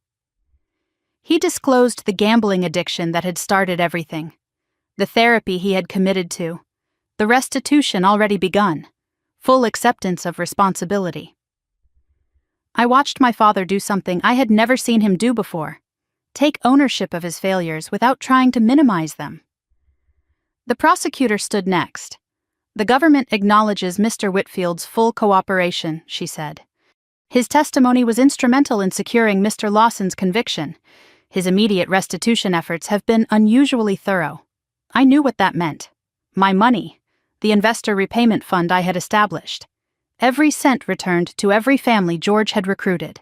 $300,000 of my lottery winnings, given as a loan to my father that he would spend years repaying." In light of these factors, the prosecutor continued, "The government recommends sentencing at the lower end of guidelines." Judge Sullivan reviewed her notes for what felt like hours, but was probably only minutes. "Mr. Whitfield," she finally said, "you betrayed the trust of your community. That cannot be overlooked." My mother gripped my hand. Melissa held her breath. "However," the judge continued, "I also see genuine remorse and substantial efforts toward restitution. The sentence, 5 years probation, 500 hours community service, continued therapy, forfeiture of any remaining fraud proceeds. No prison." My mother sobbed with relief. Melissa exhaled like she had been holding her breath for months. I felt something I hadn't expected. Relief I didn't know I needed. George turned to his family, tears streaming down his cheeks, mouthed, "Thank you." I nodded, couldn't speak. Whatever came next, this chapter was closed. Derek's sentencing had happened 2 weeks earlier. I didn't attend, had no reason to, but I followed the news. 7 years federal prison, $2.3 million in restitution ordered, money that would never be paid because Derek had nothing left. Additional charges pending in 3 other states. The Golden Boy reduced to an inmate number. Melissa had told me about it over the phone. "I felt nothing," she said. "I thought I'd feel satisfied, vindicated, something." "What did you feel?" "Empty, and then free, like a door finally closed. That's grief, for the person you thought he was." "I guess so. I'm just glad it's over." Derek had sent one letter from prison. Not to apologize, to blame. "Melissa showed it to me when I visited. You ruined my life by bringing your family into my business. Can you believe this?" I could. People like Derek never accepted responsibility. That was what made them dangerous. That was what made them who they were. Melissa threw the letter in the trash without responding. I'm done reading his words. The final chapter of that particular story, closed forever. The months that followed blurred together in a strange mix of endings and beginnings. My work at Google stabilized. The reduced visibility status quietly lifted as the news cycle moved on to other scandals. Marcus promoted me to principal program manager in April. "You've earned it," he said. "Scandal or no scandal." I accepted. Negotiated equity for the first time in my career. Asked for what I was worth instead of accepting what was offered. Other companies came calling, 3 VP offers, 2 C-suite positions. "Your award speech went viral," one recruiter told me. "Everyone wants you." I declined them all. "I'm not done here yet." Marcus smiled when I told him, "That's exactly why you should stay." The foundation I had dreamed about since January finally launched in May. The Grace Eleanor Foundation, $10 million initial endowment. Purpose: scholarships for women in STEM from unsupportive backgrounds. Women who were told their dreams weren't practical, whose families didn't see their value, whose voices weren't heard, named for my grandmother and for Grace itself. The first scholarship recipient was announced in June, a young engineer from rural Oregon whose parents had told her computer science was a waste of time. I read her thank you letter 3 times and cried at my kitchen table. This is the real inheritance, I thought. Not money, not houses, belief, passed forward. Melissa's transformation happened slowly, then all at once. Her divorce was finalized in April. I paid for the lawyer, but nothing else. "You need to build this yourself," I told her. "I'll support you, not carry you." She found a job in May, administrative assistant at a medical practice. Entry level, humbling, nothing like the life of luxury she had lived with Derek. "I have to start somewhere," she said. She moved into a small apartment in San Jose near mine, first time living alone in her adult life. We had dinner once a week. Really talked, not the surface conversations we had managed before. "I don't know who I am without someone taking care of me," she admitted one evening. "That's the point of this time. To find out." The sister I had resented for 34 years was becoming someone I actually wanted to know, not because she had changed into a different person, because she was finally becoming herself. In June, I moved Eleanor to Seaside Memory Care in Carmel, smaller than the Sacramento facility. Warmer, ocean view from her window, garden below where other residents tended flowers in the California sun. "You're spending too much on me," she protested when I showed her the room. "I'm spending exactly enough." The drive from San Jose to Carmel took 2 hours. I made it every weekend. Sometimes Eleanor recognized me immediately. Sometimes she didn't know who I was until I reminded her. The disease was progressing, stealing pieces of her mind day by day. But on good days, she was sharp as ever, full of stories and wisdom and the particular brand of honesty that only comes with age.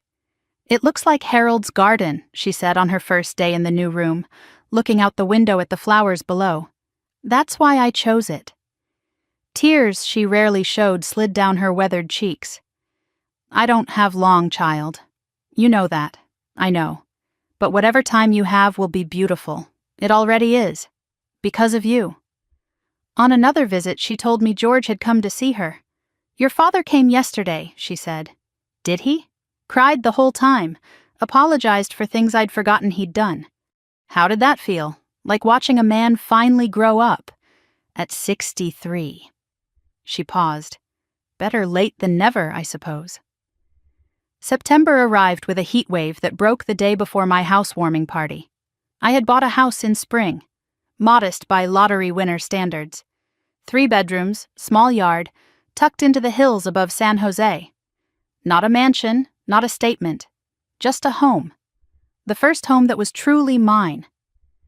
I spent the summer making it comfortable, painting walls, choosing furniture, planting a garden in the backyard. The physical work of building a life, not just surviving one. The party was scheduled for a Saturday evening. First time my whole family would gather in my space. On my terms. I cooked for 2 days beforehand. Nothing fancy, just food I knew how to make. Food that felt like home, or like what home should have felt like. My mother arrived first with George. They drove down from Sacramento together. from the small apartment they had rented after selling the house. Downsizing had been hard for them, harder for George than Karen, but they were adjusting. George carried a casserole dish. "Your mother made it," he said. "I just carried it." Karen hugged me tight. "This house is beautiful," she said. "Harold chose well." I didn't correct her, didn't explain that the house had nothing to do with Harold's gift. That gift was still waiting, a property in Carmel I hadn't visited yet, deliberately saved for my birthday next month. George looked around my home, taking in the details. "He always knew who deserved what," he said quietly. Not bitter, just acknowledging a truth he had spent decades denying. Melissa arrived next, and when she walked through the door, she wasn't alone. In her arms was a car seat. Inside the car seat, swaddled in pink, was a newborn baby, 2 weeks old, perfect and tiny and impossible. "Everyone, meet Eleanor Rose," Melissa announced. The room went silent. I felt something catch in my throat. "You named her..." "After Grandma. And for new beginnings. Rose, because things can grow from anything." I held my niece for the first time, her tiny fingers wrapped around mine, gripping with surprising strength. This is what family could be, I thought. What it should have been. We ate dinner together in my small dining room. Conversation flowed, not easy but not forced either. Karen told stories about her garden club. George talked about his community service, mentoring at-risk youth at a local center. "Turns out I'm good with teenagers who've made bad choices," he said. "Takes one to know one." First joke I had heard him make about himself. First sign that the man I had known was becoming someone different. After dinner, George helped me clear plates. He stood beside me at the sink, silent for a long moment. "I want to say something," he finally said, "and I need you to let me finish." I nodded, kept washing dishes. "I'm proud of you, not because of the award, not because of the lottery. I'm proud of who you are, who you've always been. I was too broken to see it, but you were always the strongest one in this family." I set down the dish I was holding. "Thank you. I know it doesn't fix anything. It doesn't. But it means something. It means you're trying. I am. I'm going to keep trying." I nodded, returned to the dishes. No hug, no tears, just truth. That was enough. The guests left by 9. George and Karen driving back to Sacramento. Melissa taking baby Eleanor home to her apartment nearby. The house went quiet. I stood in my garden, twilight settling over the hills, and thought about everything that had brought me here. 1 year since Christmas. Everything different. Nothing fixed. But something healing. My father would never be the father I deserved. My mother would never be the mother I needed. But they were trying. All of them. And I had stopped waiting for them to be different. I checked my mail on the way back inside. Bills, junk, charity requests, and one envelope that made me stop breathing. Thick. Cream-colored, law firm letterhead, Chen and Associates, Estate Division. I opened it with trembling hands. "Dear Miss Whitfield, pursuant to the terms of the Harold Mitchell Trust, we are writing to inform you of a clause that activates upon your 35th birthday. My birthday was next month, October 15th, a property located in Carmel, California, valued at approximately $2 million. A house. Harold had left me a house. There was another envelope inside. Smaller. Sealed. Harold's handwriting on the front. To be opened on your 35th birthday. Not before." I held it in my hands. This final gift from a grandfather who had seen me when no one else did. Whatever it contained, he had wanted me to have it at exactly the right time. Harold always did have perfect timing. I woke on October 15th to morning light streaming through my bedroom window, 35 years old. The number felt significant in a way other birthdays hadn't. Not because of the age itself, but because of what waited on my nightstand. Harold's letter, still unopened, sealed for 10 years, saved for this exact day. I had kept it there for 3 weeks since the law firm's notification arrived. Every night I looked at it before falling asleep. Every morning I looked at it before getting up, waiting, honoring his instructions. Today was the day. I made coffee first, watered my plants, let Clover out into the backyard and watched her chase squirrels she would never catch. My rescue dog, a golden retriever mix with a crooked ear and boundless enthusiasm, had been with me for 2 months now. She didn't care that I was a millionaire, didn't care about the headlines or the family drama or any of it. She just wanted to be near me. That kind of love was worth more than any lottery jackpot. I returned to my bedroom and sat on the edge of the bed. The envelope lay where I had left it, Harold's handwriting on the front, to be opened on your 35th birthday, not before. 1 year ago, I hadn't known this letter existed. 1 year ago, I was driving to my parents' house with handmade scarves, expecting nothing, receiving exactly that. A $2 lottery ticket and 25 people laughing. Everything had changed since then. Everything except this envelope. "Okay, Grandpa," I said to the empty room. "Let's see what you have to say." The seal broke easily despite its age. Inside were 3 pages, handwritten, dated 10 years ago.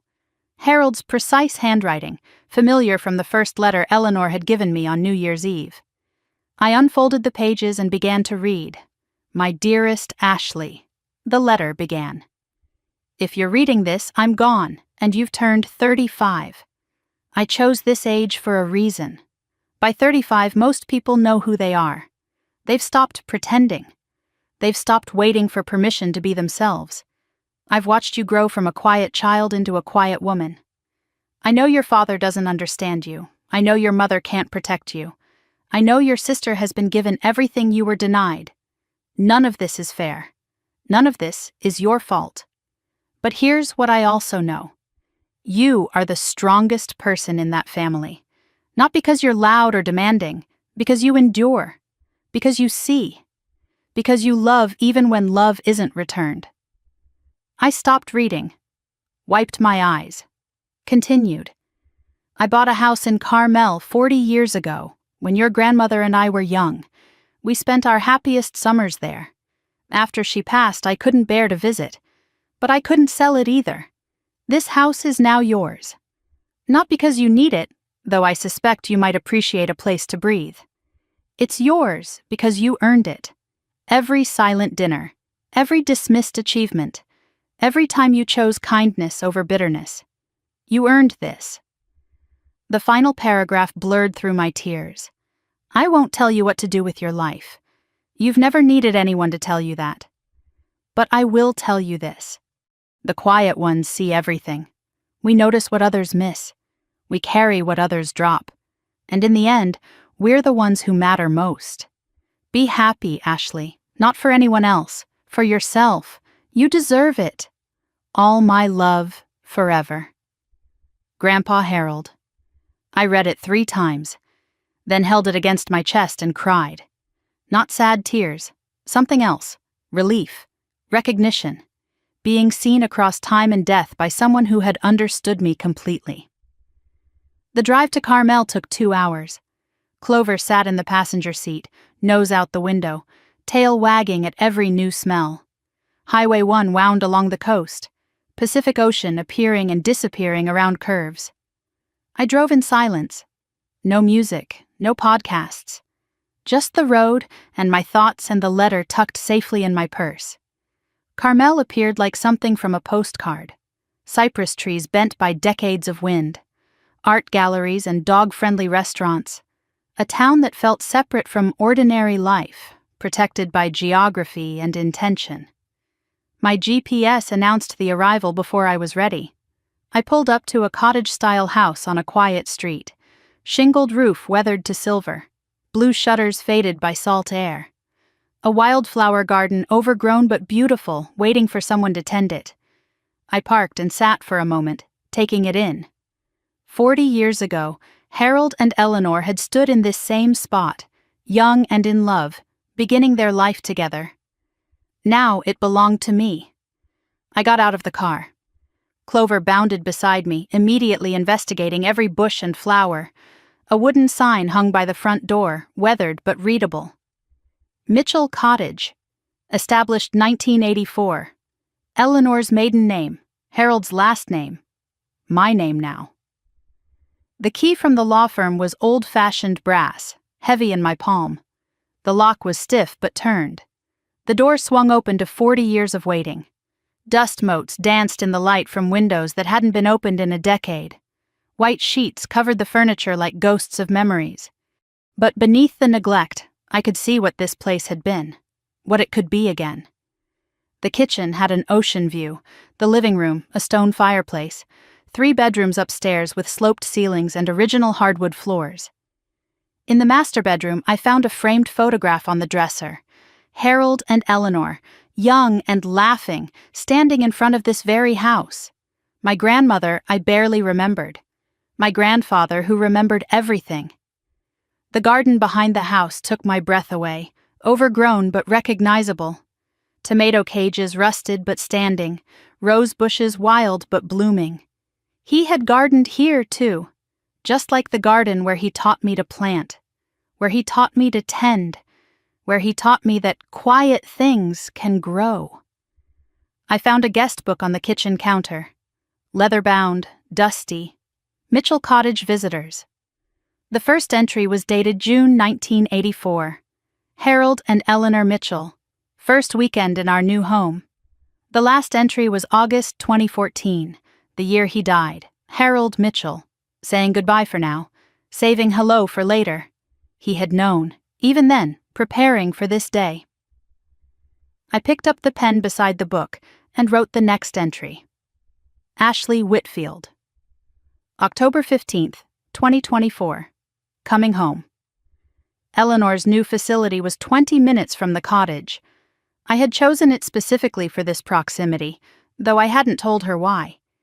Hadn't told anyone about the house until I knew it was real. I found her in the sunroom, wheelchair facing the window, watching other residents tend the garden below. A good day. She recognized me immediately. "Birthday girl," she said, reaching for my hands. "Come here, let me look at you." I sat beside her and pulled out my phone, showed her photos of the cottage, the garden, the view. "Grandma, I have something to show you." Her eyes widened as she swiped through the images. Her hand covered her mouth. "That's Harold's house. Our house. It's my house now." He left it to me. Eleanor wept openly. Not sad tears, joyful ones. "He told me," she said through her crying. "Years ago, he told me he was saving it for you." "You knew?" "I knew he had a plan. I didn't know when." She took my hand, grip still strong despite her 91 years. "Promise me something. Anything. Be happy there. Don't just own it, live in it, fill it with laughter. That's what Harold would have wanted. I promise. And bring that baby to visit. Eleanor Rose needs to see the ocean." "I will, Grandma. I'll bring everyone, even your father?" I paused. "Even him. Eventually." Eleanor smiled, the same smile I remembered from childhood. "That's my girl. That's Harold's girl." 1 year later, I stood in the kitchen of the Carmel cottage on Christmas morning. 12 months since the Christmas that changed everything. 365 days of transformation, loss, healing, and growth. This year, Christmas was at my house. My terms. My space. My rules. The cottage had been renovated over the summer. Fresh paint, updated kitchen, the garden restored to its former glory, but I had kept the bones of what Harold and Eleanor built.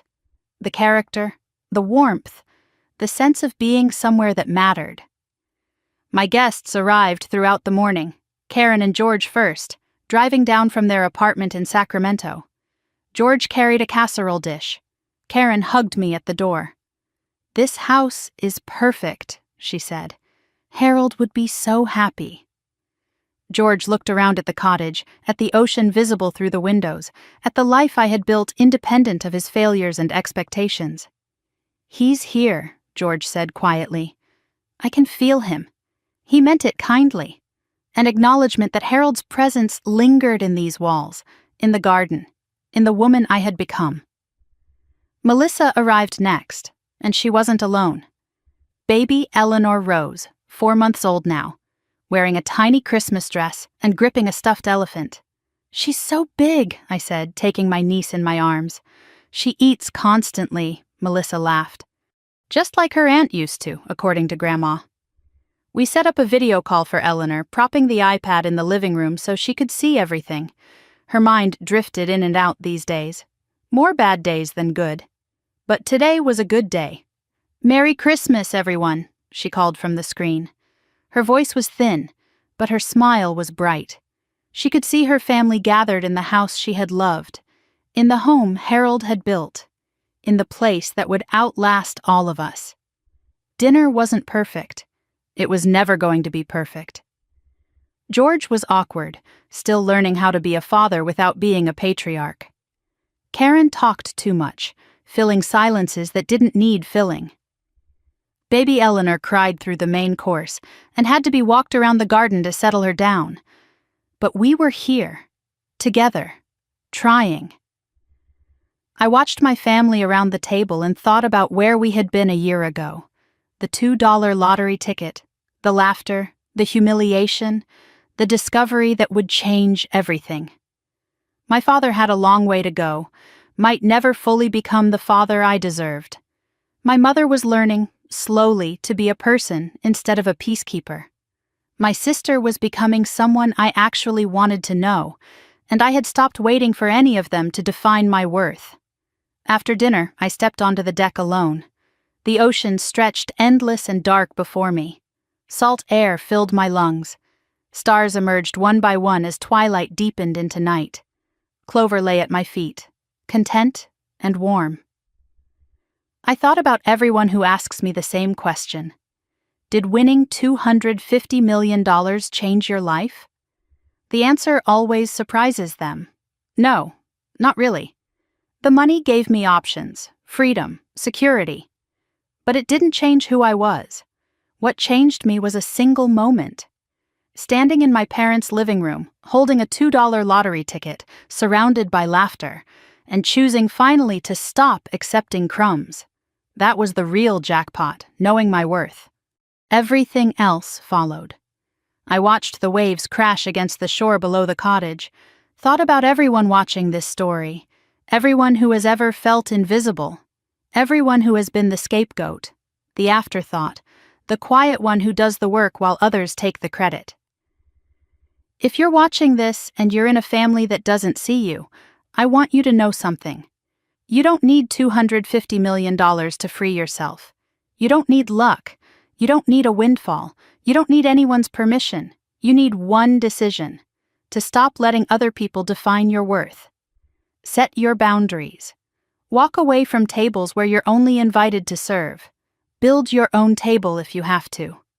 The money gave me options, but the power was always mine. I just didn't know it until someone handed me a $2 lottery ticket with a smirk and thought they had put me in my place. They put me in my place, all right, just not the one they expected. I'm Ashley Whitfield, 35 years old, program manager, dog mom, granddaughter, sister, philanthropist, and most importantly, a woman who finally chose herself. That's the real jackpot. Thanks for staying with me through this whole journey. I know it was long, I know it was heavy, but you stayed. That means something to me. If you've ever felt invisible in your own family, I see you, I really do. Drop your story in the comments. I read every single one. I want to know where you're watching from, what time it is there, what part of this story hit you the hardest. If this resonated with you, hit that like button. Subscribe if you haven't already. There are more stories like this one waiting for you. And if you know someone who needs to hear this, a friend, a sister, a mother who has been overlooked, share it with them. Sometimes we need to know we're not alone. Until next time, remember this: you are worth more than anyone else's opinion. The quiet ones always know their worth, even when no one else does. See you soon. This story is fictionalized for dramatic effect.